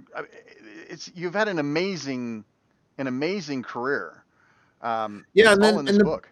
The book really only covers my years in the arcade industry. I talk a little bit about Disney at the end because when I moved to California in the mid 90s, I worked for Disney Interactive for a few years, and then I became an Imagineer for a very short time.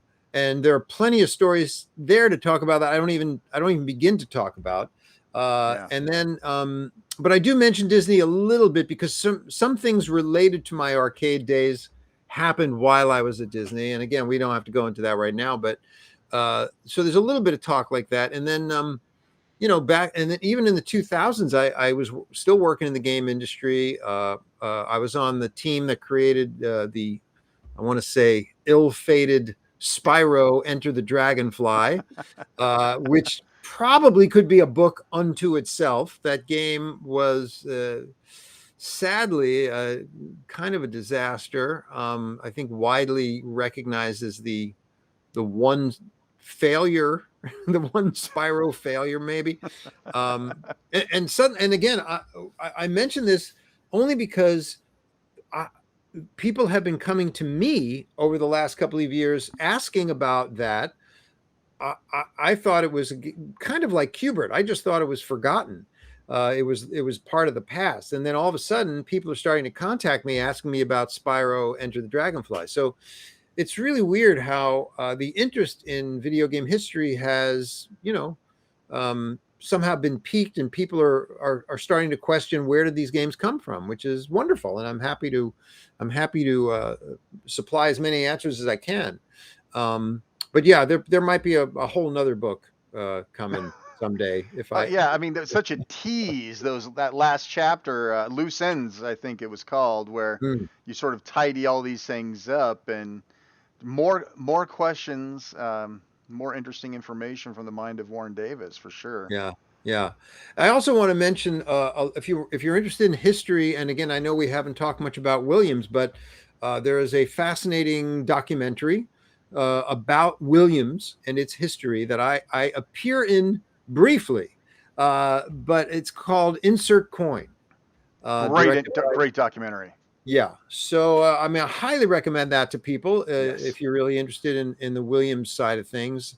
My contribution was pretty much the digitizing system that was used for most of their games, and also I was on the team that created Terminator 2 and Revolution X. That's what I did basically at Williams in a nutshell. But there's a lot of fun stories there, and I think Insert Coin does a great job of fleshing that out. I thought that was I've plugged that on this show several times already, and Cert Coin is fantastic. It's must view. There's a lot of video game documentaries out there. Their hearts are in the right place, but Insert Coin is not one of them. That's top notch stuff. Yeah, So, yeah. well, listen, I think I've already taken you over time. I appreciate it. Maybe again, I've got so much more we could talk about if we had more time. Well, But happy to do a part two. I would love to do part two because I've Yeah. got so much stuff to talk about. I know a lot of people were probably hoping to hear more Williams stuff here. Um, I got requests to talk about working with David Thiel, and I guess we can save that all for another time. Yeah. Happy to do it. Happy to do it. Yeah. Just Good say stuff. when. So again, the book is Creating Qbert and Other Classic Video Arcade Games. It Mm. is available for pre-order right now, so go out and get it. Go pre-order it. Hey, do you get any visibility on that? Do you know how the book is doing from a pre-order standpoint? They don't probably tell you that stuff. That's all publisher stuff, You right? know what? So coincidentally, I literally just had a conversation with my publisher Oh, this really? morning, and Oh, I asked him about that, and he said that the pre-sales were very strong. So awesome. that's fantastic. I'm very, very, very encouraged to hear that.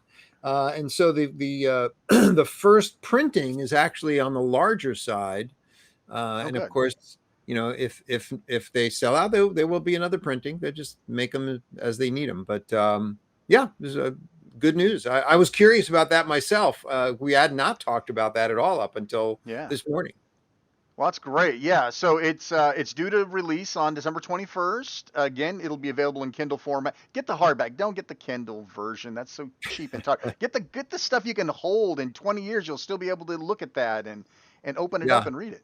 I can't sign a Kindle version. There you go. See, thinking outside the box again. That's I'm just exactly kidding. right. No, I mean, honestly, I don't care how people get it. If they're interested in it, that, my goal in writing it was just to collect these stories for Yeah. posterity. I love telling the stories, but I can't be everywhere to tell the stories. And there is a historical aspect, and I kind of was frustrated with hearing other people tell my stories in Yeah, not no kidding. quite the right, way. It's really interesting. People get things very, very close to right, but then they just miss out on some nuance. And I just felt like I'm the one who should be telling the story anyway. Yeah, Um, absolutely. anyway, You don't tell it get me well. started. Yeah, So, don't get me started on Wikipedia. oh, geez.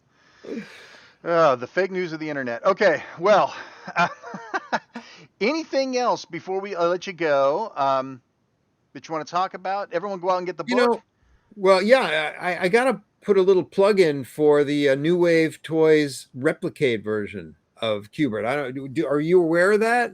Have you heard I of did these? not know there was a Qbert. I own a Dragon's Lair, Mm. oddly enough, Yeah. and so I like the form factor, but I've got to be really close to the game to put out that kind of cash.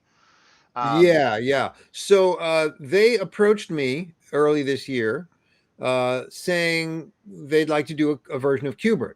Well, that's super and all fantastic, but I said, well, I don't own the rights to Qbert, so what can Go I talk to do for Sony. you? And they were like, well, we heard that, you have a sort of unique Qbert cabinet in your home, which is somewhat true. It was an engineering sample, and it's sort of been Frankensteined a little bit. It's got the swearing marquee, and it's been in my possession for like 38 years or whatever. And they said they read about it because Tony Temple, the arcade blogger, wrote a blog about rare Qbert cabinets, and he included my cabinet in that. So that's how they heard about it, and they were like, "Well, we not only want to make a replicate version of a production Qbert, we want to make your version. We want to make a Warren Davis special edition."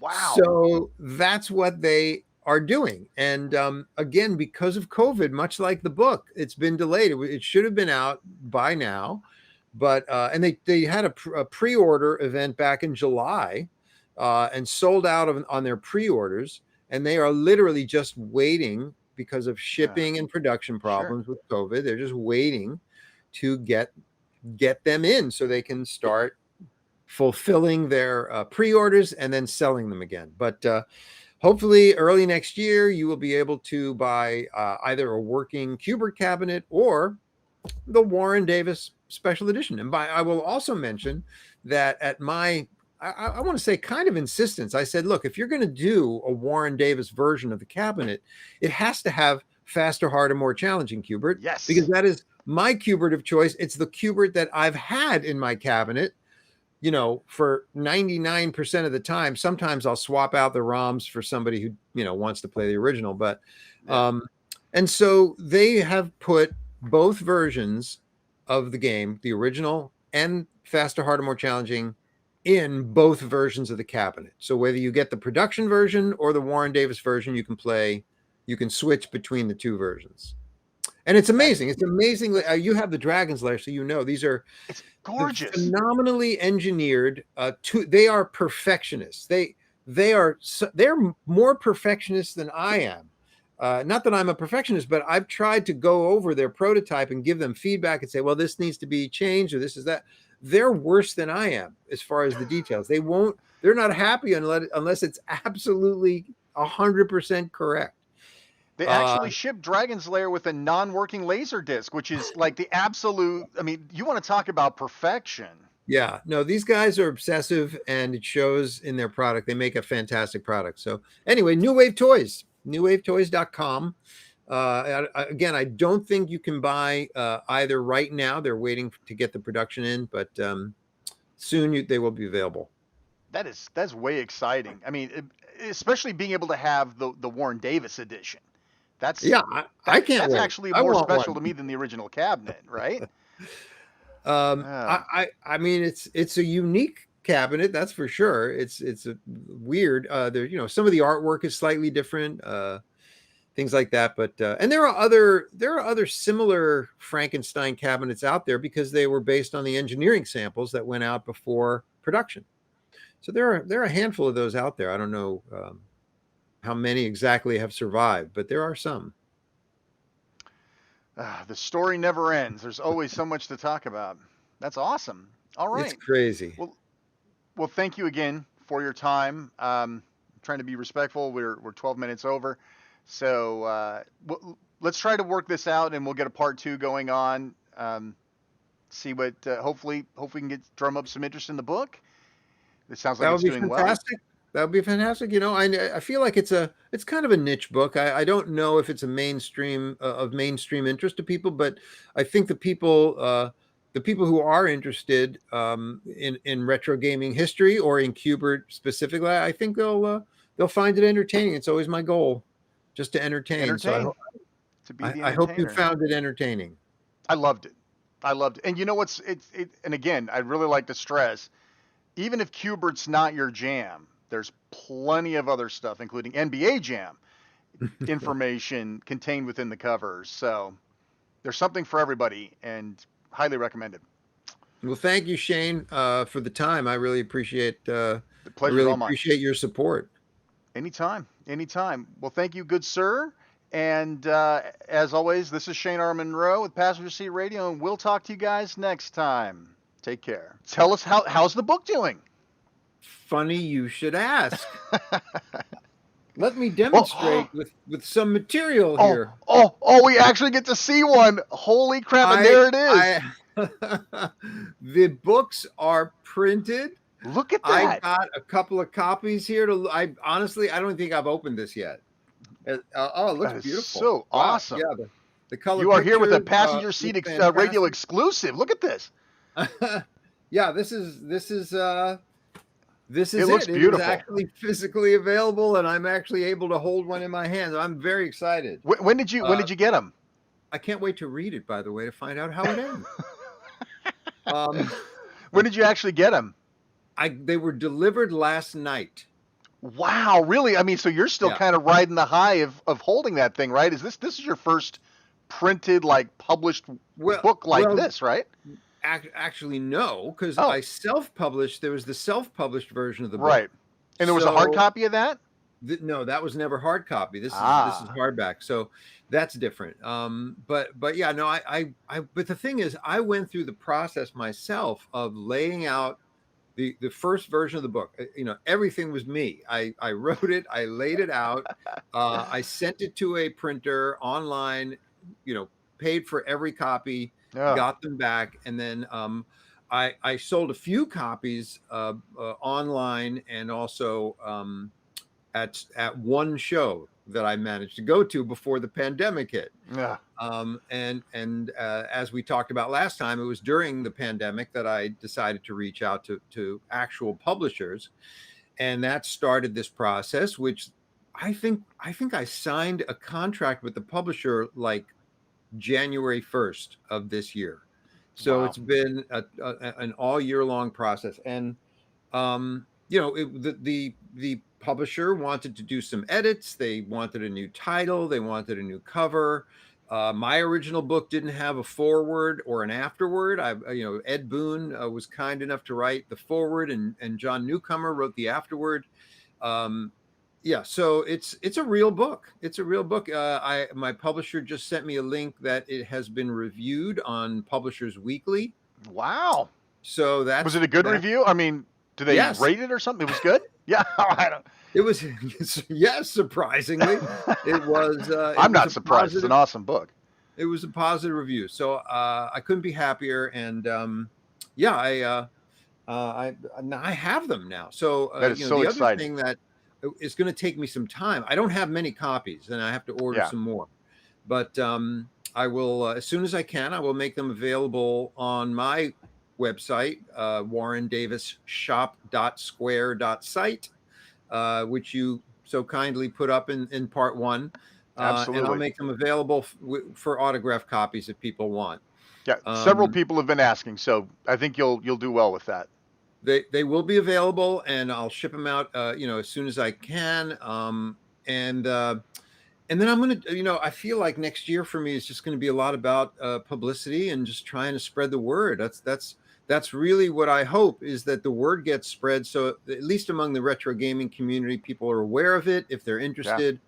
Yeah. I found with my self-published book, it was really difficult. The book was out and most people had not heard of it. And I'm not a self-promoter. I'm not a marketing guy. So, this is going to be a little bit of a new world for me. I assume having an actual publisher, part of what I'm assuming they're taking their cut for, is to actually do the promotion and get the word out and do things like that publishers review and things like that. So hopefully you'll have that as at least a starting point. And the retro gaming community is so rabid anyway. You know, once we open up a couple of these shows, right, and you can go to the Classic Gaming Expo or any of these other ones, you're going to do so well with it, I think, because it's such a good book. And well, I'm very excited to bring it to some shows. yeah, and I'm telling you, it's almost surreal. Probably more for you than for me, but you know, I've got these digital pictures of your book, and you go to Amazon, and it's not a real picture of the book; it's a picture of the cover art. But now it's real. I mean, it's really, really real. Look at it; it's awesome. Not it's CGI. Gorgeous looking too. Not CG. Yeah, that's awesome. That's a real book. That's a real for you kids born in the 2000s. This is what we call a book. Pages and everything. It looks really good. See, I would have honestly, I don't mind reading digitally, but I would rather have the book. I would have rather have consumed your book that way. And when my copy gets here, I'll probably go through it again because it was just a good book. All right. Well, listen, I know I've got you for a limited time, and we've got still so much to talk about. So in part 1, we covered Qbert, your early years. We started leading up to Us versus Them, and I tried to shoehorn some in there, and I didn't want to do that title disservice because it's really an important title, and I've got like 10 questions to discuss about it. So if you're okay, we'll circle back. We're not going to go back to the other stuff. They can listen to part 1 if they want to, but I would love to go back and have a fresh start on Us versus Them, because I think it's a brilliant work of art, and it deserves our time. So just to kind of recap, we'll get right back where we were. So we started talking about 1983, and Dragon's Lair came out, and drastically, even though for a short period of time, sort of changed what people were thinking about video games. You'd walk in and you see Pac-Man, which is, okay, it's Pac-Man, and then you look over here and there's this beautiful Don Bluth fully animated cartoon. You're playing this movie and everybody was crowding around it, and, you know, it was raining cats and dogs, whatever. But that was, you say in the last interview that Dragon's Lair wasn't really your cup of tea. You didn't like the interactive movie piece of the equation, right? You wanted something a little more interactive, and that's where Us versus Them came in. Yeah, it's not that what I didn't like about it was sort of the roteness of the, push here, it was all very timed, which of necessity, because it was basically a cartoon. So you just had to make very simple decisions. So it wasn't, it was nice that it was interactive. For me, it just wasn't interactive enough. Sure. That's fair. And we had a system at Gottlieb that we made for Mach 3. It was really our regular hardware. Okay. All we did was in our regular original hardware, same hardware as Qbert, Reactor, Mad Planets. One of our engineers, Dave Pfeiffer, replaced the background plane of our system with Laserdisc footage. So it was exactly the same hardware. So basically we were capable of putting 16 by 16 pixel sprites on top of Laserdisc footage, whatever that footage might be. And for Mach 3, which did incredibly well in the arcades, it was a huge success. That was flying footage where you had a choice of doing, first person or first third person. You were behind the plane and you're shooting at things, or bombing runs where you're looking straight down and you're trying to hit targets, So we already had that. And they were looking for a kit to go into Mach 3 after, the Mach 3 had its run, which games did. They were popular for a while and then they kind of faded off. And Dennis Nordman came to me. Dennis Nordman, of course, of, fame as a pinball designer, still designing pinball games today. He was working at Gottlieb at the time as a game designer, and he came to me this idea of doing a science fiction, like a B movie science fiction kind of thing. And I was immediately fascinated. I love science fiction. I love B movies. I grew up on those crazy 1950s sci-fi movies. And I thought that was a great concept. No idea how to do it. No idea how to make it work. And, we talked about a lot of crazy things. Originally it was going to be all these weird angles like a movie. It would keep changing angles like a movie. And I just thought, how are you going to how's the player going to keep track? You know, you're aiming at something, and all of a sudden you cut to a different angle. It's Right, that's right. not good. It's not a good thing. But we worked all those things out eventually, and the thing that became the big stumbling block for us versus them in the development of it was schedule, because there was a big show there was always a big show in the fall, and then there was another one in the spring, and we didn't make the show that we wanted to make. I think we knew we weren't going to make the fall show. We were hoping to make the spring show. Maybe I'm getting that right. I have to go check my book. Go check the book. That's what I researched for my book. But so yeah, but the thing is, we had to get it ready for a show, and it just wasn't going to be ready. So there was and I worked tirelessly for days to get it ready for the show in a simplified form. It wasn't going to be the full game. It was going to be like the first 6 levels or something. Shareware version. And then, a shareware version. If you like the game, you can unlock the rest of it. a little more than that, but yeah, it was basically going to be whatever we could do realistically. Yeah, and I busted my ass, and then like 2 days before the show, I was told, "Yeah, we're not going to take it to the show." So I was crushed. But as it turned out, it just gave us more time to finish the game, and the game itself, once we put it out on CoinTest, it tested phenomenally. It was like it really poised to be another huge hit for us. And then, it wasn't. It wasn't because didn't get the chance. The laserdisc games were found to be not reliable out in the field, and the distributors canceled their orders with Gottlieb. Now the distributors, those were Gottlieb's clients. Gottlieb built the machines and sold them to these distributors, and they're the ones who put them out in arcades or wherever. So that was a really tough blow. Gottlieb even filed a lawsuit against their distributors, their own customers, because they canceled their orders, and it was just a really horrible time, not only for Gottlieb, but I think for the entire video game industry. And then there was the crash, the video game crash shortly after, which was partly fueled by Laserdiscs, I think, and also just by the saturation of games that were out there. It was just oversaturated. Everybody was making video arcade games suddenly, and a lot of them just weren't that good. And yeah. Anyway. So, in the book, I was really hoping, because I'm a huge fan of Laserdisc interactive gaming in general, right? In my last show, I showed you my little Dragon's Lair machine, and I've even worked with Digital Leisure time to time, helping them try to perfect their emulation or their recreations of these games, because I played them so much, and these are really near and dear to my heart. So I was kind of hoping, when I read the book, you would talk a little bit more about the challenges, or even the sort of the day-to-day operations of actually having to write a video game against a laser disc. I mean, because you said it's your hardware, right? It was Gottlieb's hardware, so no stranger there, expert. Were there any sort of challenges with interfacing with that sort of, it's random access, right? But there's a time delay. It has seek times. What were some of the kind of maybe cool challenges, if you can remember any, about integrating your hardware with this? It was a Pioneer deck, right, at the time, Pioneer Laserdisc? Yeah. Right. You got any stories about that?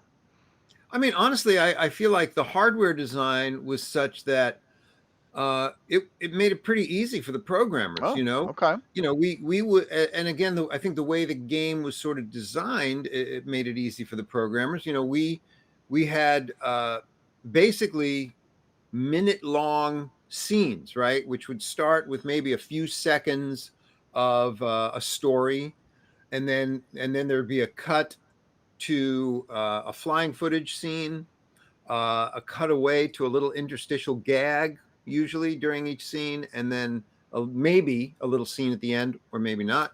And we about a minute of gameplay in every level, and all we had to do was pick where we wanted to go on the Laserdisc and seek to that point.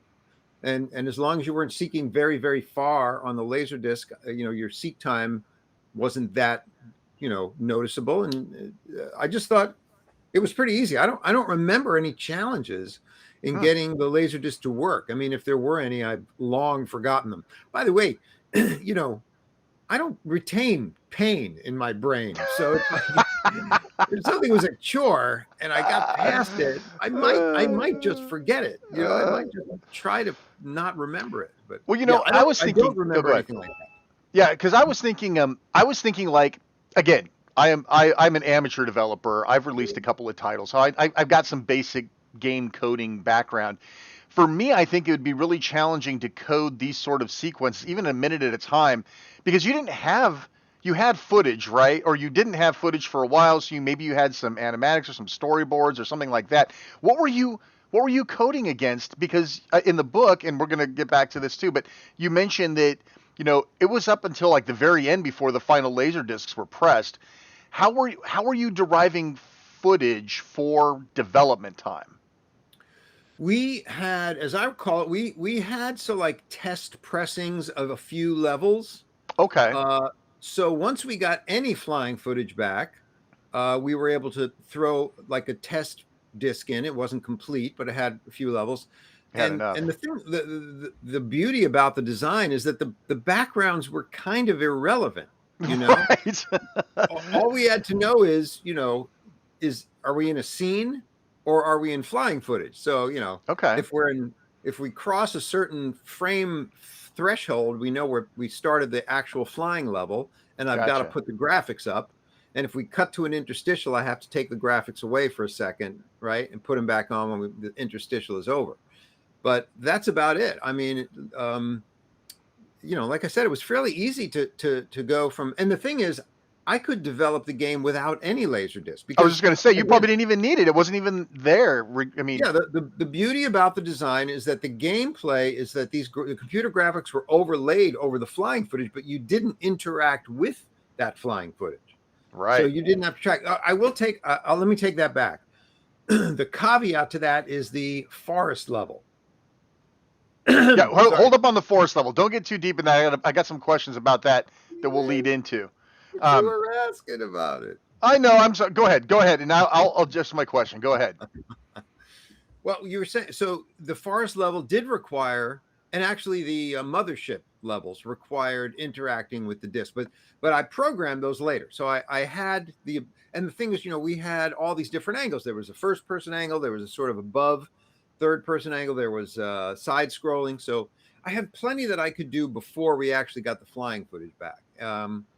And then, like I said, in the later levels, and we never used animatics as far as I know, although the special effects company in California that was doing the mothership levels for us, they did give us some test footage of Oh, just okay. literally black and white pieces of cardboard. They were like zooming in, and there were different like different shaped and oriented holes, and you had to align as you're going through the mothership. You had to align your ship to those holes, or else you would crash.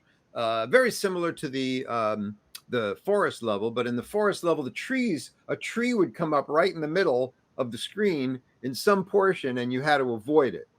So Yeah. that was a little easier because they were just vertical lines, and all I had to do is detect if your ship was within a boundary between two vertical lines. It was the math on that was very, very easy. That's so cool. So if you watch, if my listeners are familiar with the game, or you go look it up on YouTube and you watch it, you might kind of assume that maybe you guys grabbed like an old B movie or something like that, and you chopped it up, and maybe you inserted a couple of scenes here and there to kind of fill in some gaps. But you guys started from scratch, right?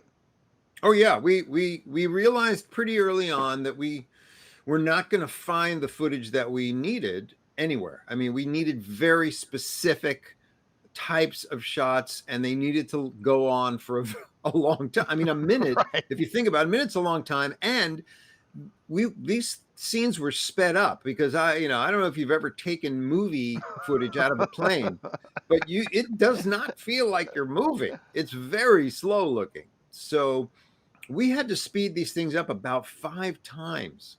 So to get a 1 minute, run, you had to fly for 5 minutes, and then we would speed that up to a minute.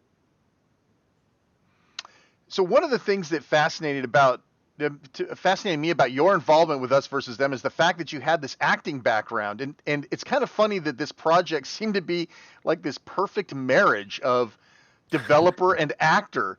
And you mentioned these cute little fun interstitial cutscenes, and I know the book goes into great detail, but I really enjoyed your stories about being involved and your friend the actor. And without going into a lot of detail, can you tell us a little bit about it, and then they can fill it in with the book?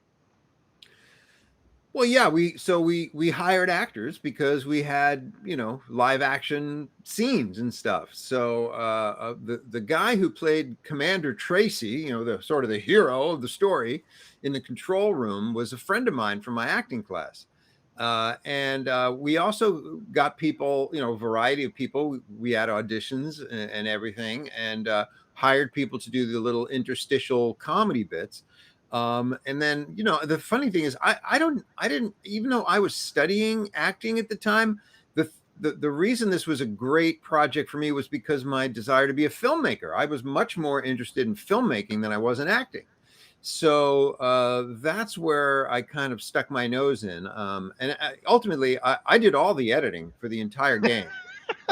Which I love doing. I mean, I was And you up did there. some direction too, right? I mean, I Yeah, remember in the yeah, book you mentioned that you were just the director would just look at you like, "Is this okay?" Or yeah. you want I kind of weaseled my way in. You know, like first I would just be like, you know, I'd pull him over and I go, you know, can we do something a little bit more interesting? We get a little bit more of an angle, or you know, and then you know, I would sort of like go, can I just say something to the actors? You know, and then eventually he was just looking over to me. He was just going like, what do you want to do? That's so awesome.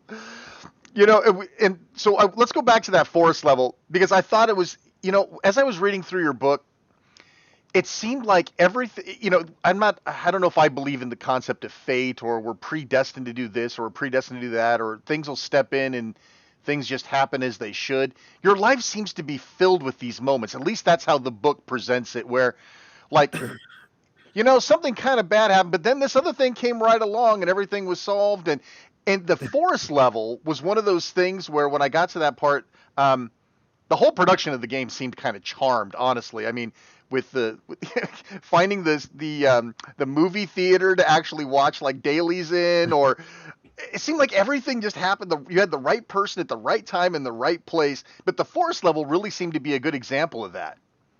Well, I don't know about charmed. You know, I would have been completely lost trying to get anything done. But we had this, as I talk about in the book, we had this. We found this steadicam operator, and he just kind of rolled in like a you know like a snowplow into Kalamazoo, Michigan. You know, clearing everything out of his way, so we got what we wanted. I mean, he was so bold and fearless, and I was like stunned. I would like watch him in awe. He would just like, he called up a theater owner, he was calling up any Love that theater part. owner he could find and say, yeah, we're making a movie here and we need to watch our dailies. Can we use your theater before you open to watch our dailies? And he found somebody who said yes. And the next thing you know, we're sitting, you know, and the film was shipped back to Chicago, developed overnight and shipped back in the morning. And next thing you know, we're sitting in a movie theater, an empty movie theater, watching our footage on this big screen. It was crazy, but he was just fearless. And he was the guy hanging out of the helicopter when we flew over Chicago. And he's just, you know, shooting everything we needed. And it was 26 degrees below zero. Oh We my were God. just freeze. I mean, I because we had to take turns sitting up in the front of the helicopter. That's the only way I stayed alive, is because I got to sit up where the heater was. Yeah. Oh my God. It was crazy. It was a crazy time. I don't know about charmed, but it was a wonderful time. Yeah, I mean, you know, in the forest was like was the forest was sort of like an not an extra level, but something you weren't really originally planning on, right? That sort of fell into place, just again, kind of Well, charmed. you know, it was one of those things where one of the guys who who helped develop it, one of the design team, if you will, Dave Faust, said he knew of this forest in Michigan where the trees were, planted in rows. And, Return of the Jedi had literally just come out in 1983, that summer. And, we were shooting this later in 1983, and it was just like, let's do a forest level. Just, it's just a blatant ripoff of Return of the Jedi. But yeah, so crazy. We found a way to make it work, So I know in the book you basically say you have no clue what this cost. I'm sitting here in my head trying to add up helicopter rides, jets over Arizona, film overnighted to Chicago. I'm trying to come up with a number, and it's not. I can't compute it.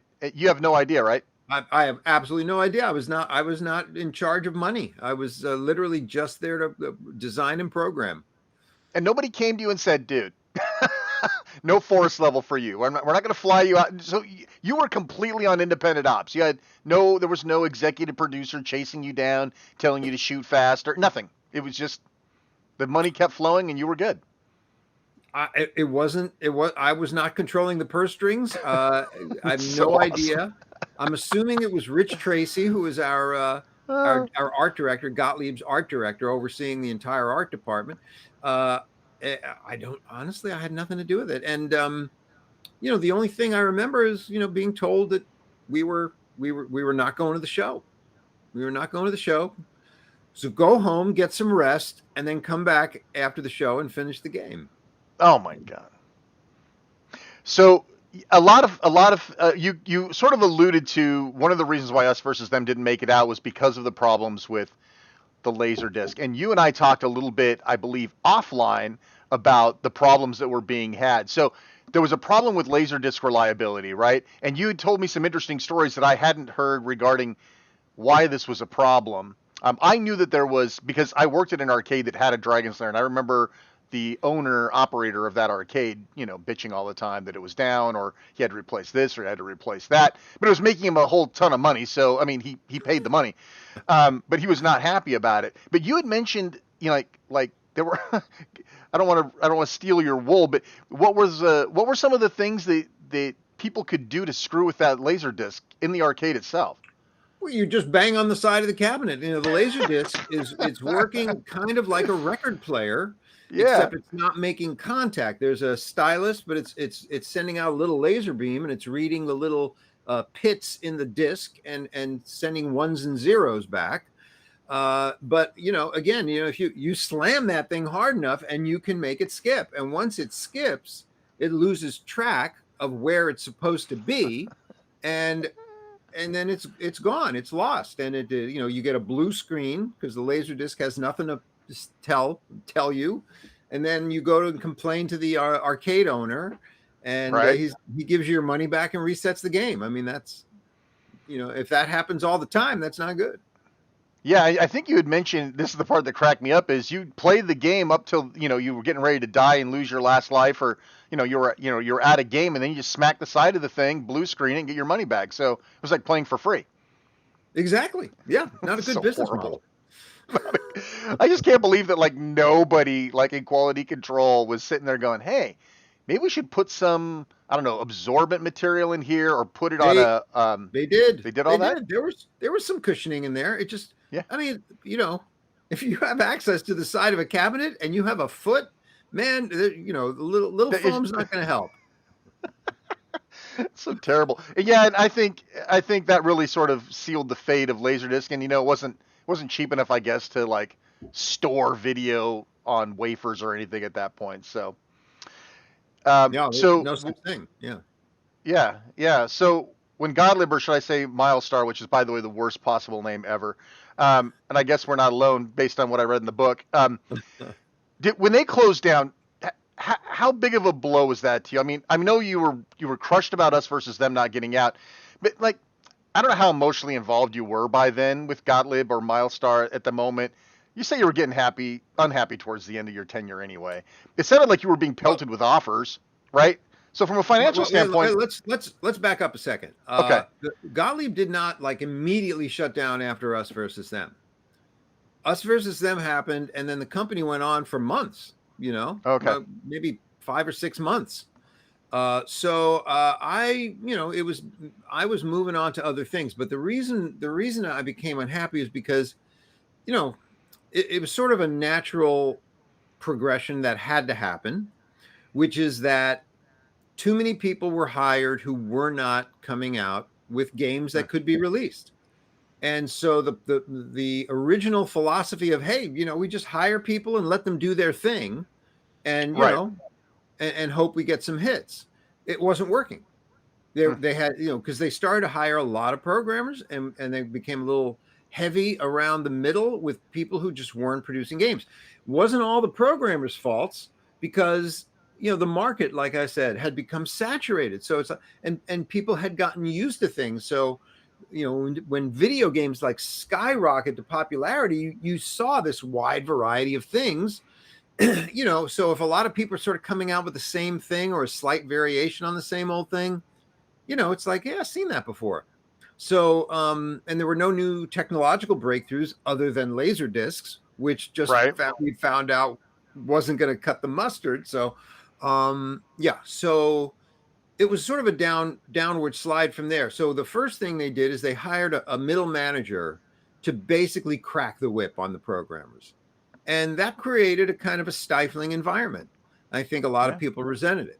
I'm not saying it didn't have to be done. I think it did have to be done from a business standpoint, but it wasn't fun. So just the whole environment became just a little bit more oppressive, and it was about deadlines and about you had to pitch your game, and you couldn't just get a game approved. And so it was a little bit stifling, and that's the environment that we were in. And then I don't even know if that's the reason the company folded, because Columbia was owned by Coca-Cola. So all of these decisions were happening at a much, much higher level. If I was to speculate, I would say Coca-Cola didn't care much about owning a pinball company, and so pinball was down because of video games. Then video games became down because of the crash in '84. And they were like, what are we doing holding on to this piece of garbage? Let's just cut it loose. And so they made the decision to end the company. We just, you could feel it in the air. Those last few weeks, there were like conversations in hushed tones, and, people were having meetings, and, people were going away to meetings, and you'd be like, ooh, what's that? What are they talking about?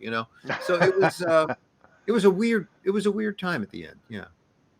So, I mean, and you've been constantly being pelted with headhunter calls and things like that. I mean, it didn't sound like there was ever a time where, like, from a fiscal point of view, you were really concerned about what your next gig was going to be. But like when you left, were you ready to go, from Gottlieb at that point in time, or was it, did it crush your psyche a little bit? It was tough. It's I don't think it's not any different, I think, than being in a terrible marriage, but you struggle to hold on to it, or living in a neighborhood that becomes terrible around you, and yet you don't want to leave because it's your home.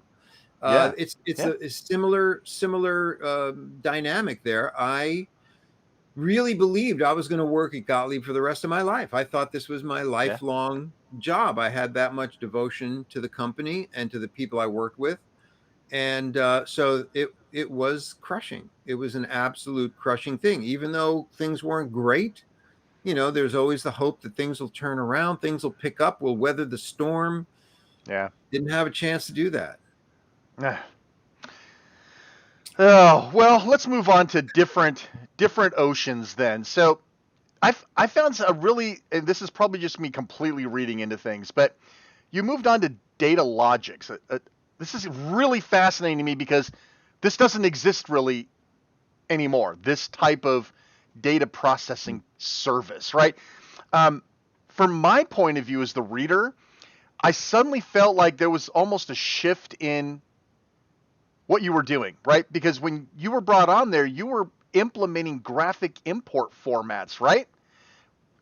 You weren't actually coding this application or writing games. You were extending it with sort of almost like a graphics API, right? Kind of, yeah. I mean, so their product was basically a word processor. We have word processors now. We don't need anything. But back then, computers, personal computers, were you know, like the IBM PC came out in 1981. This was 1984. So, you know, Yeah. PCs had been around for like 3 years. And they were not very memory. They didn't have a lot of memory. Windows, I'm not even sure if Windows existed. Everybody used DOS, the original Right. PC operating system. So there were no word processors. You just didn't have a graphical means of communicating, you know, documents. And so Data Logics was a service where, you know, they would maintain your documents. And part of that is if you needed some kind of graphic, you know, it would have to be stored in some sort of form, some sort of graphic format. And then we needed to be able to display that when we printed. So it was, yeah, we were basically, and those, a lot of those graphic formats were proprietary. So it's not like there was a thing that showed you how the data was stored in a graphics file. Somebody would generate a graphics file, and we had to basically, you know, hack it and just like a look reverse at the engineer. data and figure out, oh, this code means this, and this code means, you know, this. It was a kind of fun. It was kind of fun work. And as I progressed through the book and I started seeing what you were doing with Williams, and we're going to talk much more about your graphic tools and things there, it almost seemed like this was almost like an opening salvo for not a change, because you still did coding later on, but it sounded like a lot of your contributions seemed to sort of shift to graphic tools. And I'm really excited about talking about these graphic tools with you too, in general. But did you feel that, or is it my interpretation as a reader, just having this 30,000 foot view, that you sort of kind of shifted directions at that point and you were sort of becoming more graphically intensive? Is that what spawned? Because in Gottlieb, your guy Jeff was doing all the artwork for you. You weren't really engaged in graphics other than how to get them on the screen and collide with them and all that stuff. So was this? Well, I did it. You know, if there was some simple thing, you know, to do, then I would get involved in making graphics. I was capable of plopping pixels in a grid, which is basically what our tools were. But yeah, I mean, I didn't need to make any tools at Gottlieb. And, you know, and even at Gottlieb, I did write the diagnostic package. So, you know, every game has operator diagnostics. So I did work on that for the laserdisc system, because we had some specific tests that were needed for the laserdisc system. And I think I even did something. I worked on that kind of stuff for Qbert, and maybe even, I don't think Reactor, but maybe Qbert. I started working on diagnostics in a way, in some small way. But I just, you know, tools is something that you did because you needed to do them, you know? Yeah.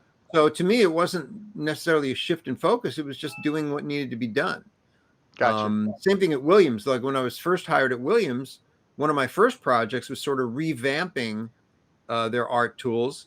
I think they were moving from, you know, they had a single plane system they called System 4, and then Joust 2 was done on a system with a background they called System 6. So, you know, with, you know, more planes, you needed different tools. There was a need to sort of streamline the process of getting your images into the game. So that's something I was working on, but it was all fun for me. I mean, it was a challenge, and it was something that needed to be done. And if I had an interesting idea that I thought, oh, I could do this in an interesting way, or it was just fun for me. So it became clear in the book, like I could almost feel the heat radiating off the pages. Like you felt like you'd won the lottery when you got the call from Williams. I know, right? I wish I had my copy. I could be holding it up periodically. This is all I got is back here. You called Williams your Emerald City, which I thought was awesome.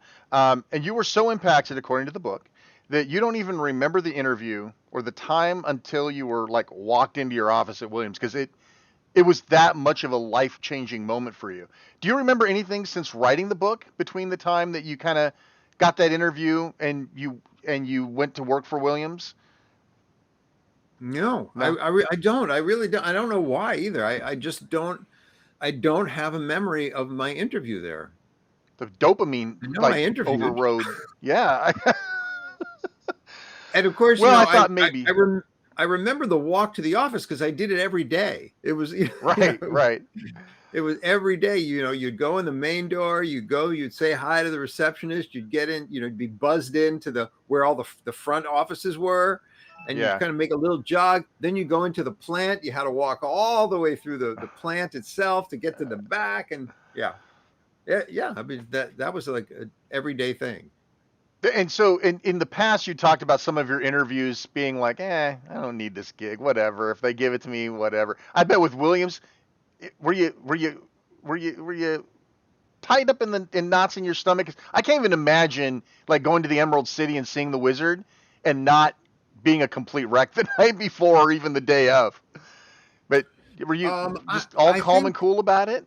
Well, first of all, yeah, when I interviewed at Gottlieb, my attitude was I could take it or leave it, because I had made the decision, as we talked about last time, and as I talked about in the book, I had made the decision to leave engineering.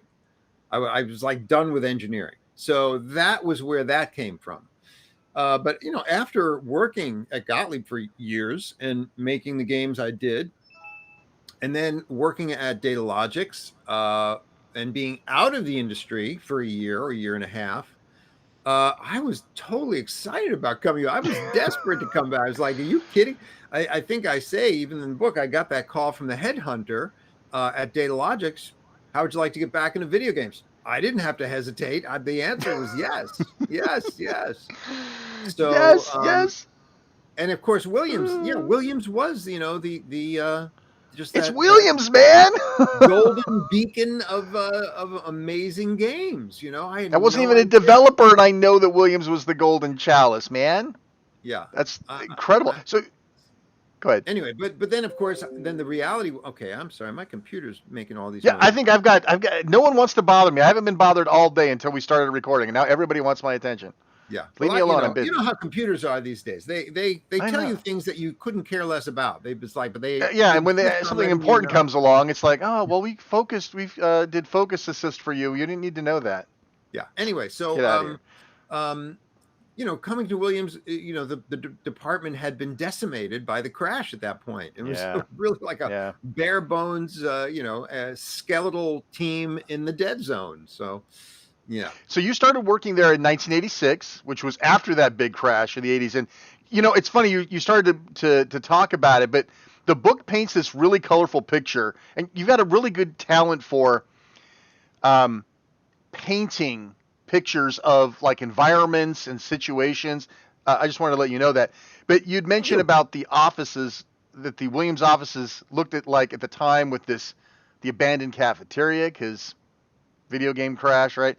But I assume, despite Williams not being in all of its glory, it was just surreal as hell the first time to walk in there. Like, I'm sure they gave you a tour or something, but like as an employee, I work at Williams, and you walked through, even though it was kind of, there was no cafeteria or anything, but it was surreal as hell to be part of that legacy. No? Yeah, no, I was thrilled to be there. It was fantastic. So you mentioned your first project at Williams was completing Joust 2 with Christina Donafrio. Is that right? Yeah. I hate mispronouncing people's names. How much of that project was completed before you got there? And the listeners can read the book to get all the details about that, but it was clear I didn't feel like you were really happy about the Joust 2 project in general. Well, that's not entirely true. I the impression I tried to leave, and maybe I didn't succeed there, but it's just that I didn't feel particular ownership to it. It wasn't my game, so it doesn't mean I didn't want to work on it. Joust. Listen, Joust and Q*bert were always in some way related in my mind because of that video games article from Video Games Magazine.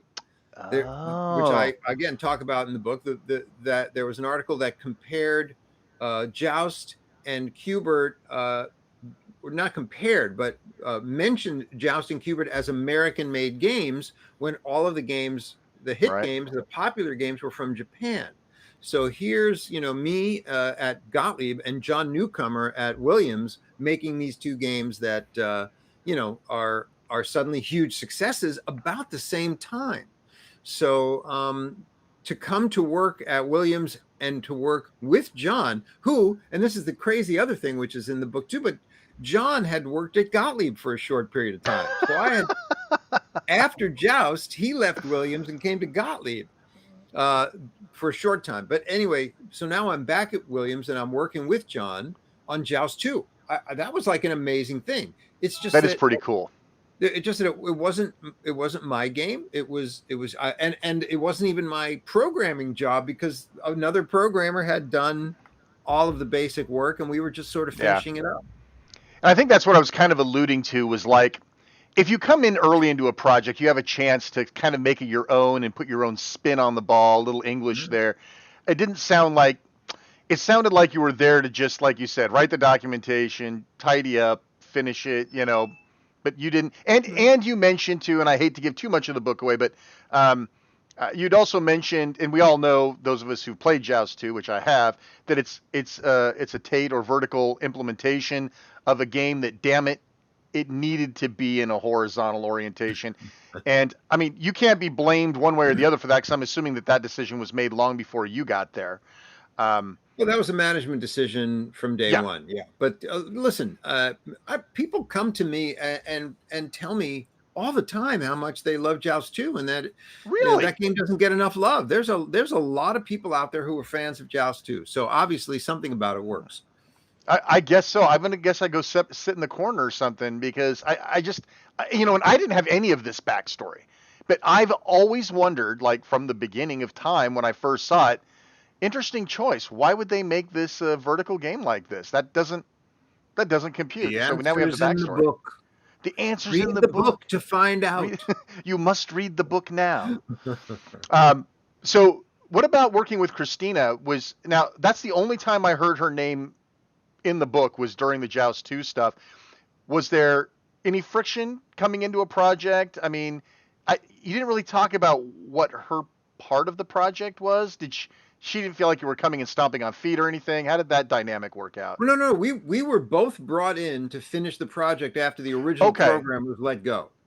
Okay. So we were on equal footing, and we just sort of split the work up. Okay, so she wasn't there as part of the original project, and you joined after John, right, had left. So she came in at the same time as you. John was not the name of the programmer who left, but that's. I'm sorry. John Newcomer is the designer. John designed it and did the graphics for it. There was a programmer who had been working on it who was let go. Got it. Okay. Yeah, that clears it up then. The team was basically John and this other programmer, and then he was let go. And then Christina and I came in to sort of finish the game. It sounds like there's an interesting story there, but I won't put you on the spot to talk about that. But yeah, I think. Yeah. I thought it was interesting, and maybe, you know, I'm going to have to go back and look at Joust 2 with a slightly different appreciation now. One, knowing that you were involved in it, because I really didn't know that before I read the book. I mean, I knew that your name was attached to it. But you know, again, I'm on the camp of I didn't see the love in Joust 2, but I'm gonna have to go back and check it out now. So I alluded earlier that it seemed like your career sort of shifted by working with these graphic tools, and so at Williams you were involved with a lot of tools for development, and this began with extending the Williams Image Management Program, or WIMP, as part of your work with Joust 2. And we'll talk a little bit more about those tools later. But before that, let's talk about how you were involved with the digitizing graphics part. And this was one of those great urban legends that all Amiga users glommed onto because we wanted to think the Amiga was important. And so there was always like bulletin board posts and stuff like that talking about how like NARC was built with Amiga hardware, not with Amiga hardware, but Amigas were used to build the graphics, things like that. And so I know when we originally sort of talked on Twitter, before these interviews, you had sort of set me straight going, no, we worked on some Amiga stuff early on, but it went out the door. Can we talk a little bit about that? And then you also created an algorithm for picking colors. And I'm fascinated by that as a sort of a developer and sort of a little logic-based guy. Could you elaborate on that too? Okay, well, let's start with the Amiga. I mean, so I just got wind of this Amiga digitizer, and I just thought, oh, this sounds interesting. I think, you know, we always knew at some point we were not going to always be limited to 16 colors. I figured, you know, I think we knew resolution was going to change. Color resolution and pixel resolution were both going to change in the future. And just I was sort of thinking ahead and thinking, well, wouldn't it be nice to have movie quality or photographic quality images in a video game? So what would it take? And what it takes is a good enough, color resolution. You just need colors. Anyway, so I found out about this Amiga digitizer, and I decided to start, playing around with it. And management was all over it, and they were like, "Yeah, sure, buy one." So we got it. And the thing is, it wasn't very practical because you literally could only take a still image. That your subject couldn't be moving. So it was great for still lifes, and it had a color wheel. So you had to kind of rotate this thing and you get a little bit of the clear color. You get red, you get green, you get blue, whatever, and you filter out, and then the software would combine all of these colors into a full color image. And I think it had something like 4,096 colors or something like that. But if you took a little, if you pointed and you used a black and white camera, that's the other thing. Right. Like a security camera, if I remember, with DigiView was that way. That's right. Yeah.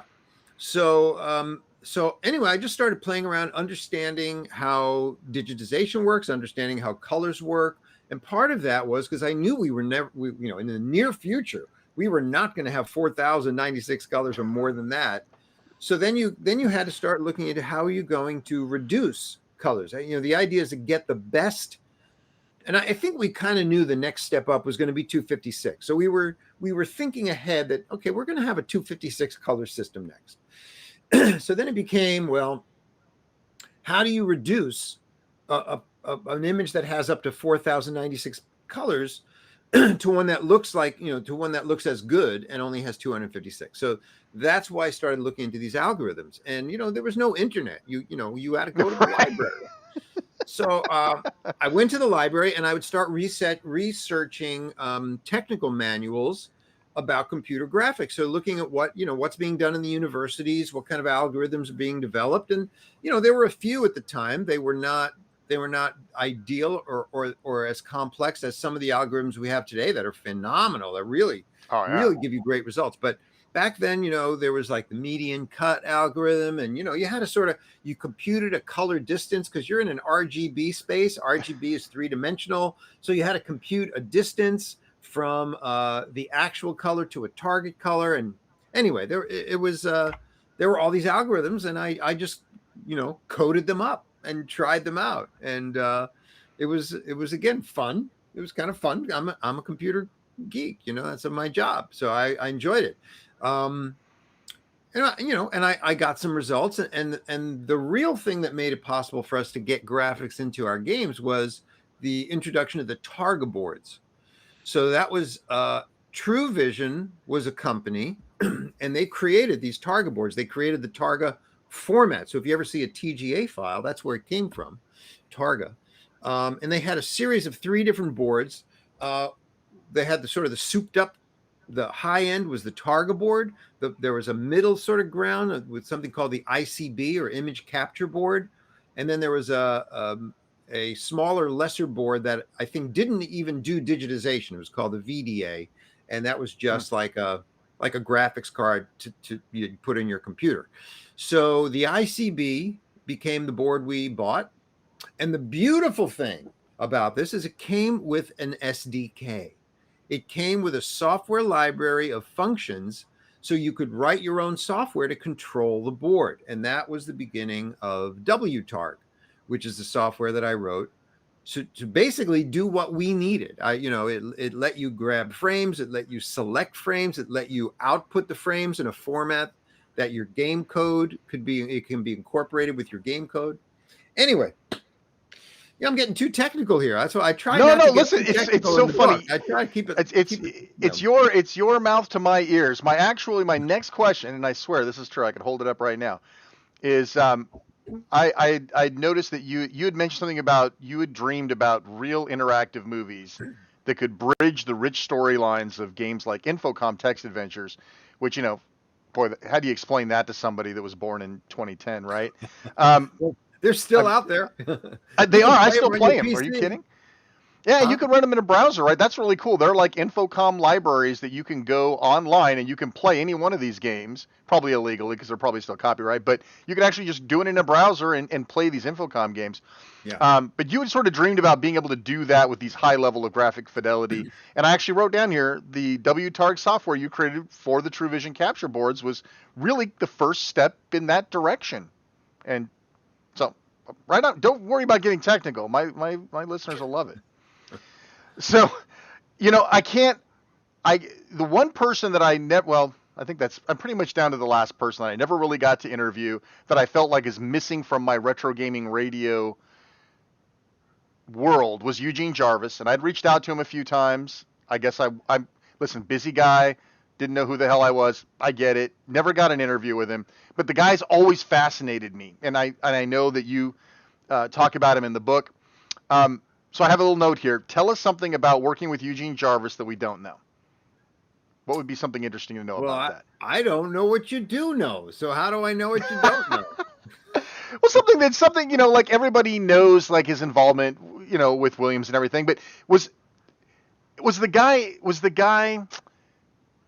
I don't know. You get that kind of rock star status, and I've seen some of the rock stars in the gaming industry, and let's be honest, they kind of became ass hats, I guess, if you will. Did Eugene Jarvis have an ego? Was he like super cool to work with? Was he receptive to your ideas? I would say he was super cool. He was he was just so self-assured, you know. He knew what he liked and he knew what he thought was a good game, and he knew what he knew what he wanted. So I don't feel it was an ego thing for him. Yeah.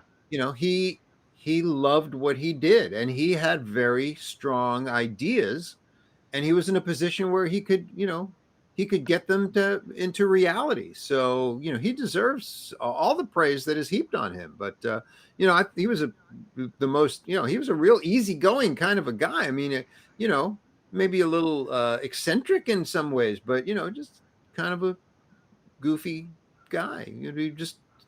But there was genius and eccentricity don't usually tend to separate too far sometimes, right? They overlap in Venn diagrams. So he was a genius. Yeah. That's so cool. So I know you and Jarvis were on different teams, and he went on to do NARC while you were working on the tank game USSA. And I know you were really excited about USSA. I mean, it comes through in the book. This was your baby, and you loved it, and you cared for it. But I wonder, though, did you ever harbor any kind of regret or resentment for not being part of NARC, or were you kind of secretly glad you got left out of that? Because you did say you did have some concern about the violence in the title and where that responsibility may take video gaming. Well, look, okay, so I'm the Kubert guy, right?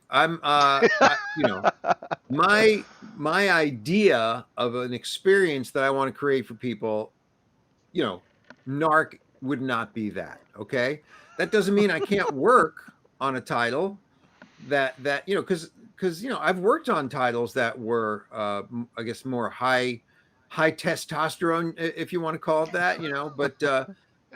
I don't have a problem working on those games. And my only problem with NARC, and it wasn't even a problem, it was just a question. It was, it's the question that Jeff Goldblum asks in Jurassic Park. Just because we can, does that mean we should? That's all. I was just asking the question. But as far as, I mean, so no, I didn't have any regrets about not being on the NARC team because, I was happy to be on my own team with John Newcomer. Yeah, absolutely. And we were developing a game that I really was excited about. The thing is, while we were developing the system, the hardware and the software, I did contribute because I basically Eugene wrote the generic operating system and I wrote the generic display system. So we actually both contributed to the core of the system, and then we both went our separate ways and worked on our separate games, and then modified both of those things as we needed. But so the core hardware and the operating system and all the low-level stuff between NARC and USSA were the same hardware platform overall, other than once they broke into their own Yeah, pretty much. Like I said, the display system and the operating system are the two things that you want to have in place, and then everything else becomes game related. But you might need to tweak Yeah. either or both of those things for the particular needs of your game. But we had a starting point. That was the important thing. So how bad of a blow was it? I mean, I know because I read the book, but I'm trying to tease the audience a little bit. How bad of a I, blow was it when USSA was canceled? How did it affect you personally? And as it's not didn't get selected, so to speak, Mhm. does it exist in any form that we can see it, video or cocktail napkin renderings, anything like that? Because I'm I really curious after reading the book. I wanted to see this thing, man, with what you were working on. Yeah, me too. Me too. I'm not aware of anything that exists anywhere. Ah, What I did for my self-published book is I created sort of like a little mock-up in Photoshop of oh, just an that's cool. idea of what the screen sort of looked like. Very vaguely, just the thing is, we had digitized images and we had enough colors to do justice to a sort of generic ground. But John Newcomer had made all these fantastic models. He modeled houses, like suburban houses, and a 7-Eleven and a McDonald's, and we had a top-down view, and we shot these images, and I just felt like photographically it looked phenomenal on screen. And of course the vehicles, there were tanks, where the turrets moved independently of the direction of the tank, and then there were these 4x4 trucks that the player had that you were controlled with a steering wheel and a gas pedal, and then you had the rocket launcher in the back where you could stop and actually start controlling this rocket. Anyway, I just thought it was a really fun thing, and it was starting to come together. But yeah, I was absolutely crushed when it was canceled. I really thought the two things I thought: one is that it would make a great game if we were allowed to finish it, and two, I didn't think we needed to. I didn't think we were competing with NARC. I mean, it's like, what's wrong with having two games, right? Or even if it's done, hold on to it for 6 months and let NARC run its course, and then Yeah, and then. So I was completely. And did you ever get a resolution or a disposition on what or well, I why that mean, decision was? there I know that there were people in the company who were not fans of the game. There were some vocal people Oh, who were not fans of the game, and they had some sway, and but I couldn't tell you if that's why it happened or not. I really don't know. and you don't think that Um, there was like an unspoken competitive. Well, we're going to set these two teams on fire. We're going to let them go, and we're just going to pick whichever one we like the best at the end. Do you think that it started that way, or do you think it migrated that way because of I some I internal don't like selection? speculating when I have no information, so Fair I enough. prefer not to speculate. I've speculated enough or too That's much. fair. No, That's really, fair. I really don't know, and so any kind of speculation on my part can be misinterpreted as truth, but it's not. I don't Yeah. know. I really don't know. Yeah, I have trouble believing that they would throw away a second team's all. I mean, I don't know how long was that? A month, 3 months, a year? What was that time frame? Well, as I recall, it was at least a few months. It would have been Okay. maybe 3 or 4 months. Yeah. Yeah. I mean, even that, it just seemed, it just, I question the concept of chucking something with that much development time. And I assume it was playable at some point. I mean, you guys had a more or less Well, it working was model getting of there. I mean, everything. it had Yeah. evolved, so it didn't start as a completely, fresh, finalized concept. It Yeah. evolved, Uh, yeah, it's just something that kept evolving, and because it was like, okay, do we have both trucks on the screen at the same time, or we have one image and then you zoom in and out? I remember there was a version where the screen, you'd get larger, and your camera would get higher or lower depending on where the two trucks were, because you could drive in opposite directions, and then it was like that became a problem. And so then it was like, let's do split screen. So we went with like a horizontal screen, and each player had their own view. So you know, if the two trucks were near, you'd see them in both halves, but you could drive off into your own area. So, there were trade-offs, That and we sounds were cool. working That's we too were bad. working through those, which is part of the process. but yeah, we just never got to finish it. That sucks. I would like to have seen that. That sounds cool. So, moving forward, you didn't really want to work on high impact football. Do you have any regrets there? Because it became pretty popular. I have no later regrets. on. No regrets. Yeah, good. The fact that a game that I didn't want to work on became popular, I mean, fantastic. Doesn't affect you. But I didn't want to work on it. So the fact, why would I want to spend months and months of my life working on something that I don't care about and then have it be successful? It's like, yeah.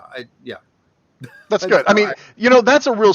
I mean, I would like to be able to say that if I had some sort of a fork in the road where it's like I could be part of a project I didn't really care about but was hugely successful, that I would have turned that down because I didn't want to do it. So bravo to you. I mean, a lot of us would like to say that, but I don't know if everybody would do it. So I thought that was kind of interesting. At that point, I was like, listen, more power to Williams. I did not have animosity against anybody at Williams. It's just I had to realize that I wasn't going to be able to do something that I wanted to do here. And, at that point in my career, I felt, I probably should look for something where I can get to do what I want to do. And working on a football game just didn't get me jazzed. Yeah. Didn't get me I wouldn't want to work on a football game either, for what it's worth. I dig what I dig about high impact football is not the football part, but the testosterone piece of it. So, but once again, your semi-charmed kind of life delivered you back to Gottlieb roots with Gil Pollock, who purchased the charred remains of Gottlieb under the name of Premier Technology. And you reunited with your artist savant, Jeff Lee, and you were tasked with a full stack creation, hardware, software tools, and a game. And you state in the book you were completely confident you could do it. But man, I was just you mentioning what it is that they had tasked you with. That seemed like a really overwhelming task. Were there any challenges or issues? You just seemed to blow right through it. It's like, yeah, I'll do the full stack. I mean, at that point in my career, I had learned everything I needed to do in order to do exactly what we needed. So, that's awesome. I mean, I didn't do the hardware design. That was not in my wheelhouse. But we had Jun Yum, who was the hardware designer for Gottlieb's hardware. So, it's like, I knew I didn't have to do everything. When you have a task in front of you, you don't always say, "Oh, I have to do everything." No, you put the team together. So you grab the people who know how to do what you need. And in this case, it was a team of people that I knew and respected. And so yeah, I had faith in that. And then Khan again. Khan. It's in the book, but Khan and Jun, Khan Yabamoto, also former Gottlieb employee, had started their own company called Pixel Lab. And so Pixel Lab was hired by Premiere to create the game and the system and all of that. And then once that was done, then I and Jeff would work on the game itself. And so the Fly game rose from the ashes. And that ended up being the game Exterminator. So we talked about the Fly game. I love the whole story behind the Fly game. We talked about it a little bit in part one. The story's so good in the book, and I don't want to spoil a ton of stuff, but you talk about working with Jeff Lee on the graphics. I feel like there might be an interesting story between the two of you working on that game that maybe didn't make it in the book. Is there anything you'd like to extrapolate on that experience of working on Exterminator? Are you accusing me of holding back on a good story? I'm not accusing.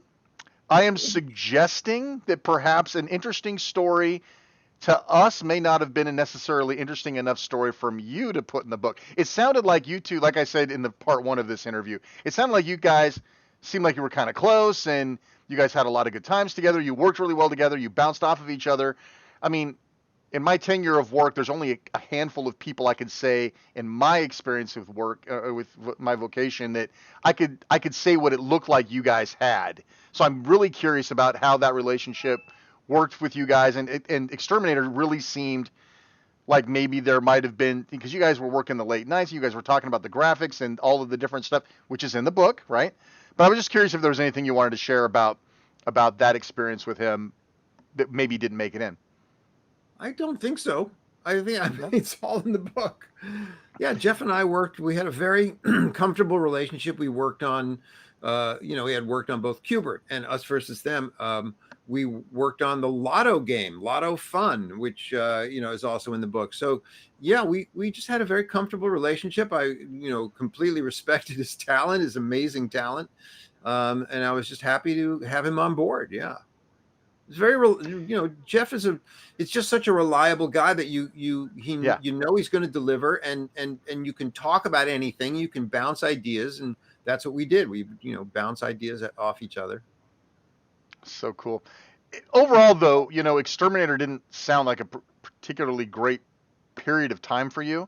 You'd mentioned separation from your wife, a lot of pressure based on some early press, which I thought was really crappy, but it's in the book. You guys can read and commiserate a little bit. You compound that with the overall failure of the game, which you actually attribute to yourself, although I, as the reader, I didn't feel you bore any responsibility whatsoever, but that just might be my interpretation. That must have been really rough for you overall, and I had I had trouble getting my mind around how long this era was. So what was that time frame? I mean, it sounded you worked for like 2 years with Premiere, right? Was that all that whole time with Exterminator, or because I was trying to get a feel for the timing? Yeah. It was developing the hardware, it was developing the software and the system tools, and then it was developing the game. So yeah, there was a lot that went into those 2 years. And of course, it's not only just developing the game, it was tuning the game, testing the game, then getting all the problems with the game, trying to fix them. So yeah, there was a lot going on in those 2 years, and there was some stress, but and ultimately, yes, I was disappointed that it wasn't a success. But you it happens to everybody, right? I kind of, I wasn't happy about it, but I think I kind of took it in stride because it was what it was, and I don't think I was solely responsible. I think, I had failings. Some of the failings were mine, but, problems with the controller, Yeah, that was nutty. That was nutty. The noise problems in the board, that was just something we all just sort of threw our hands up and until Jun was able to sort of tackle that and improve it. But it really took a while. And then the fact that Gil, announced the game would be ready long before he should have, then that just put an extra pressure on it that didn't have to be, so woulda, shoulda, coulda. There were a lot of things that kind of could have gone differently but didn't. So it is what it is. Yeah, and I really, while it wasn't necessarily like the great thing for you, obviously, in that 2 years, as the reader, I really liked the story, and I'm excited that the listeners will get to read that with all of those details, because I thought that was an interesting story to me. Shane, it's Shane, what's that? 15 minutes. It's 12:15. Oh my goodness, are you serious?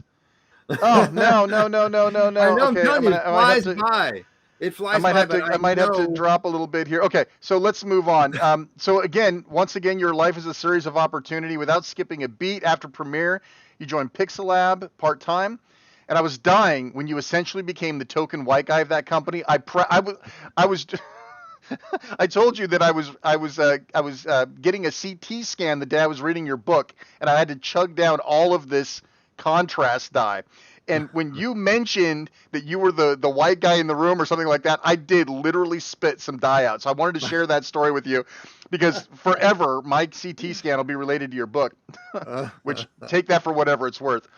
That seemed like a sweet gig, and you got to spend more time pursuing acting, and I get the feeling that the universe's pendulum sort of swung back after those Premiere Technology years, yeah? Yeah, just things just seemed to be in the right place at the right time, and timing was everything back then, and then just things worked out. Yeah, it's just your story amazes me, and I mean, maybe I'm reading too much into it, but like every time there's the pendulum swings, it goes right back. So you went back to Williams in 1991, and that must have been completely surreal, because you say in the book you kept almost leaving the game industry over and over and over again, only to be pulled back in. And while we're on the topic, I mean, what a superstar squad to go back to, right? I mean, Eugene Jarvis, Sal DeVita, Ed Boon, John Tobias on the cusp of what would change the world, which honestly, Mortal Kombat, if you've You probably have not read anything that I've written, and that's okay. But I consider Mortal Kombat to be like the last. That's the last pivot of video gaming to me. That's when the last big. 1993 was sort of like that. I'm pretty sure it was 93. To me, Mortal Kombat was the last thing that set the world on fire. After that, everything has been kind of iterative, even Mortal Kombat itself. And what's more, you went back and you worked on like the arcade legend, which is Terminator 2. That's What is that? Again, just again brought in the middle of the project because a programmer left. He wasn't fired this time. He had left on of his own accord. But yeah, they needed somebody to step in who knew the hardware, who knew the systems, and that was me. They asked me, and I was absolutely thrilled to come back. I was so excited. And the department, if you're a T2 fan, you have to read your book because it's awesome. Yeah, sure. But the department had grown, so a lot more people, and all the the heroes of video gaming in the 90s were there or were about to be hired. So it was an exciting time. Yeah. I can't even imagine that. I mean, that just, it blew my mind when you said you had gone back, and here it was like everybody that sort of, I don't know, the third golden age or whatever. I don't know. It just was crazy. But what really got me, and you're going to tell me you can't say, and that's okay, because I'm going to talk about what's in the book. Your story about Ed Boon's favor surrounding Mortal Kombat was, I mean, again, I keep talking about things that are worth buying the book for. To me, that would have been worth buying the book for. And you have to read the book. It's a short story. It's like a paragraph. It's awesome. You did not disclose how much was in that envelope. And I don't know if you're legally allowed to say, but maybe off air you can tell me how much was in that envelope, because I know what Mortal Kombat was. I was alive and well and frantically shoving money into that game every 2 seconds when I was at the arcade too at that time. Can you share with us? I won't tell you the number, but I'll tell you a story that I don't think is in the book. I don't think. All right, I'm all ears. At the time, I was getting into investing. Okay. Oh. Because I hadn't really done much with investing, and not even in the stock market, but with futures trading. And right around this time, I was investing in futures, and I had made and I was taught as I was learning how to invest in futures, because they're very volatile and they're very dangerous, is that you always do you do one trade, but then you do a trade in the other direction to sort of offset it. So so it will it'll limit your profits if you gain, but it'll also limit your losses if you lose. Where without the second trade, you literally can lose a lot of money. Anyway, I had been doing well, and I had been doing all these trades and safe trades and making little bits of money here and there. And then I decided, let me just do this one. I'm going to do this one, and I'm not going to do the safety trade, because I felt very confident and overly confident. Well, something happened with soybeans, and and you couldn't sell. They froze the market as they plummeted. Oh no! And I lost thousands and thousands of dollars. And the amount of money I lost was almost the exact same amount that I made from Mortal Kombat unexpectedly. That bonus from Mortal Kombat kind of evened out my losses from the soybean trade. No. So I don't know. Let that be a lesson. It's kind of, you ever watch Seinfeld? You ever see that episode of Seinfeld where every time he loses something, he finds it, like he loses $20, but then he finds a $20 bill on the street? Did you not see that? That was kind of like, that's my life. That was kind of my life. That's it. Yeah, maybe I should have opened my interviews with that. That would have been perfect. So the hits just keep on coming, and I'm trying to abbreviate this as much as I can because we're running out of time and it's going to make me crazy. You worked on a world building system for Revolution X, where music is the weapon, featuring Aerosmith. And again, the story is so good in the book, don't want to give too much away, but you had some really neat technical moments in there. And I mean, read the damn book, because these are so cool. I mean, not you read the book, you wrote the book, but I mean, there's so much great stuff about Aerosmith and Revolution X, and I was fascinated by your involvement with it. It didn't seem like, I mean, you were on set with them, and there were pictures in the book with you with them. it seems like it was incredibly satisfying, the work that you were doing. And is there anything like one of those great things you wanted to share, just to kind of tickle them about your coverage of Revolution X in there? Um, Because there was a lot in there. There was a lot of good stuff. I love to tell my celebrity urination story. That's my favorite thing. Perfect. Let's do it. It's just like you're in the bathroom, right, and you're just taking a little leak, and who comes in and goes to into the urinal right next to you? But it's Tom Hamilton, the bassist from Aerosmith. And then he just starts a conversation, and I was just—it's like, how do you have a conversation with a rock god, Right? While you're peeing, while the two of you are peeing. My God. It's a very strange shared moment, but it was my only celebrity urination story. So Well, listen, not everybody even has a celebrity urination story, so yeah, that's true. That's true. Man, there's so much I'm going to have to skip. You had basically pitched House of the Dead before it was House of the Dead, and they passed on it. The Highlander video game story, damn, we could sit here for 20 minutes and talk about that. But we're going to skip that one, read the book, I guess. So, like, at the end of Revolution X, if your story in the book had ended right there, it would have been an amazing book. But we enter chapter 12 of your book, and it's titled Loose Ends, and your work continues. You were working on the WTARK stuff remotely, porting it to Windows, which that sounds like I would lose my head doing that. You worked with Disney Interactive, not the Imagineering job that you'd sort of, had on your list, your bucket list, but you did work on some tools for them. I was going to ask you more about the tools, but I'm afraid we're kind of running out of time. But is there anything you'd like to... I eventually worked for Imagineering. I mean, towards the end of my Disney tenure, I spent 4 months as an Imagineer. So I did get to be. You said that's a whole other book, right? I mean, yeah, I guess. Yeah, I don't know that there's enough to fill a book, but yeah, a couple chapters maybe. Yeah. So just real quick, what sort of tools were you working with? Because it wasn't. Were you working on graphic tools like the WTARK stuff? Yeah, for them. Yeah. Yeah, pretty much. Okay. Pretty much. The thing about Disney when I was hired there, they were farming out cells for their video games, farming out to another company, an approved Disney company, somebody who had to be approved to create cells of animation. And so for their video games, a company was drawing, full size animation cells to do the animations at something ridiculous like $220 a cell is what Disney was paying. Oh my God! And then these things would be scanned and reduced to 32 pixels by 32.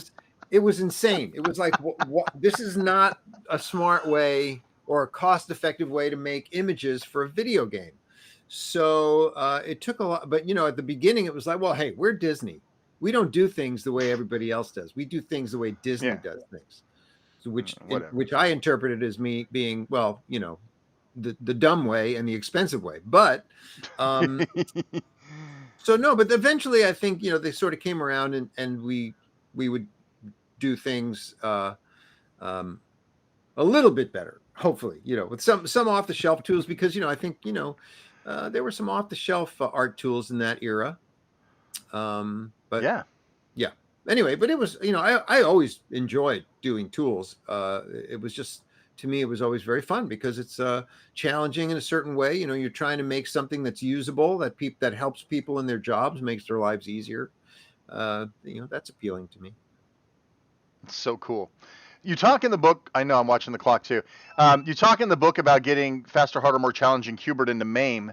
And I don't know, it's sort of weird that we sort of cross paths. I was providing some sound samples to like Mario Brothers. I was kind of involved in the early days of MAME too. They didn't like me because I asked a lot of questions and pointed out problems that the main developer of the application didn't like being questioned on. Was there some catharsis to having that labor of love finally in the hands of the player? I mean, it's your favorite version of Q*bert, right? Yeah. No, it was. I mean, it was pretty exciting for me. I never thought. I thought it was just lost forever, and so again, it was like to have an opportunity to reach an audience that I never thought I would have. That was just hugely enticing to me. So, And it wasn't like I wanted to make any money off of it. I legally, I don't think I could have made any money off it. I didn't own it, so I think there Yeah. was a risk there as well. I didn't know if Sony was going to object, but it didn't seem like Sony had didn't seem like Sony had a whole lot of knowledge that they owned Qbert, which is another story in the book. But That's a great story in the book, by the way. Yeah. So so no, I was just thrilled that it would get to reach an audience. Did you know you'd mentioned something in the book, like I can't remember why I put this note in here, but did you know that it's actually playable in a browser from the Internet Archive site? Did you know that? No, but it doesn't really surprise me nowadays. Yeah. Yeah, I just thought it was kind of interesting because it's like I mean I've got MAME builds all over the house, but to actually fire up a Pi and plug it into a TV and do all that's a lot of work. But I just looked around and it was like, oh, look at this, I can actually play faster, harder, more challenging Qbert right here on the web. Yeah. That's kind of cool. Yeah. Well, even just we're gonna see. the existence of MAME in the 90s was just hugely exciting. It was because whoever thought you'd be able to play the actual ROMs? It's your actual ROM code that's driving these games that you're playing on your PC. It was that was pretty astonishing. And to be completely fair, as a diehard retro gaming player, the simulations that were being written to capitalize on the IP of these games, they weren't very good. And so emulation, that's a whole nother show I could do. But I mean, emulation was a big deal. It was a big deal to play these accurately, where the patterns you used in the arcade still worked, all that good stuff. So it's a very exciting time. Yep. Well, listen, we're running out of time. I had like 5 or 6 more questions. They're gonna go in the bin. Oh man. We are here with Warren Davis, and again, another hour and a half has just gone like that. His book, Creating Qbert and Other. Save those questions. We'll do part 3 next year sometime. we can go back to I'll sit like all day and talk to you. His book, Creating Qbert and Other Classic Video Arcade Games, is available now at Amazon, Barnes & Noble, and everywhere where books are sold. I'm waiting patiently for mine, and listeners of this show are going to hear about it, of course, when I get my copy, because I'll be talking about it. And then please, of course, reach out. Let me know when your signed copies are available, so I can let my audience know that they can get in on the line there and get that, because a lot of people want your signed copy of it. They don't want to get it from Amazon, so bless them. Well, I'm hoping to have it available as soon as I figure out how I can order some, because my publisher has to tell me. You're in the same boat as the rest of us. Well, no, everybody else can order it from Amazon, but I have to get them through my publisher. So, so yes, as soon as I know how I can order some, I will get some. And as soon as they're in my hands, I will make them available. Probably be in January sometime. But then I will also be trying to do book signings. And I would encourage your listeners, if they would like to have me come locally to where they are and do a book signing, please contact your local independent bookstore and ask them, how would I get there? How would you arrange for that? And I'll be happy to. That's a great idea. Pursue that. I'd love to do that. And of course, if there are any retro gaming shows in your local town, please have them reach out to me, and I would love to come and visit your town and bring my books and sign them. So, be awesome. Well, sir, thank you again for yet another hour and a half of your time.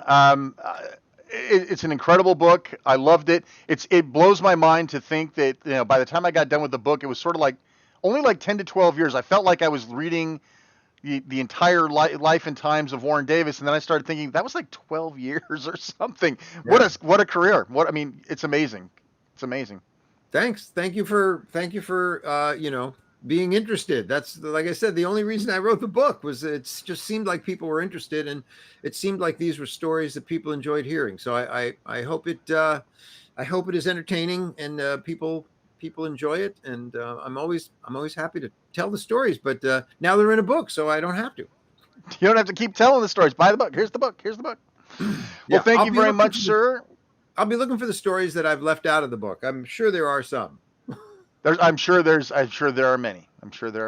Like amazing guy, amazing career. So there's stuff in there we don't know. You're an amazing guy too. I appreciate that. I do not have Qbert merch or passenger seat radio merch out there. So Yeah, I I'm gotta listen. tip my hat, sir.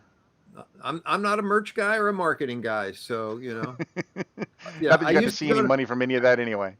I used to go to retro gaming shows, and they'd give me a table, and it would just be a big empty table because I just it's not like I'm there to sell stuff, but Well, thank it's God you nice got to books now have. you can fill that with. That'd be It's very nice to nice. have the books. Yeah. Well, sir, thank you again so much. Anytime you want to talk on the show, you got something to promote, you want to talk about anything, just let me know. I'd be happy to have you back. This is amazing. And maybe in the new year, we can sit down and cover the other 20 questions I skipped for the purposes of Well, time. we'll find a time. I just need some recovery time. That's an hour and I a know. half is I'm about draining. it. I'm Then I'm draining you starting to down. I'm pulling you fade. down. Yeah. Well, Thanks, thanks Shane. It was again, great to Warren. talk to you. Have a great rest of your day. Take care and have a good holiday season too. Happy holidays to you too, sir. All right, this is Shane R. Monroe. Everybody, thank you so much for listening. Don't forget, part 1 is available on YouTube and on the Spreaker.com application on Passenger Seat Radio. Thanks so much for listening, and we'll see you next time. Take care, everybody.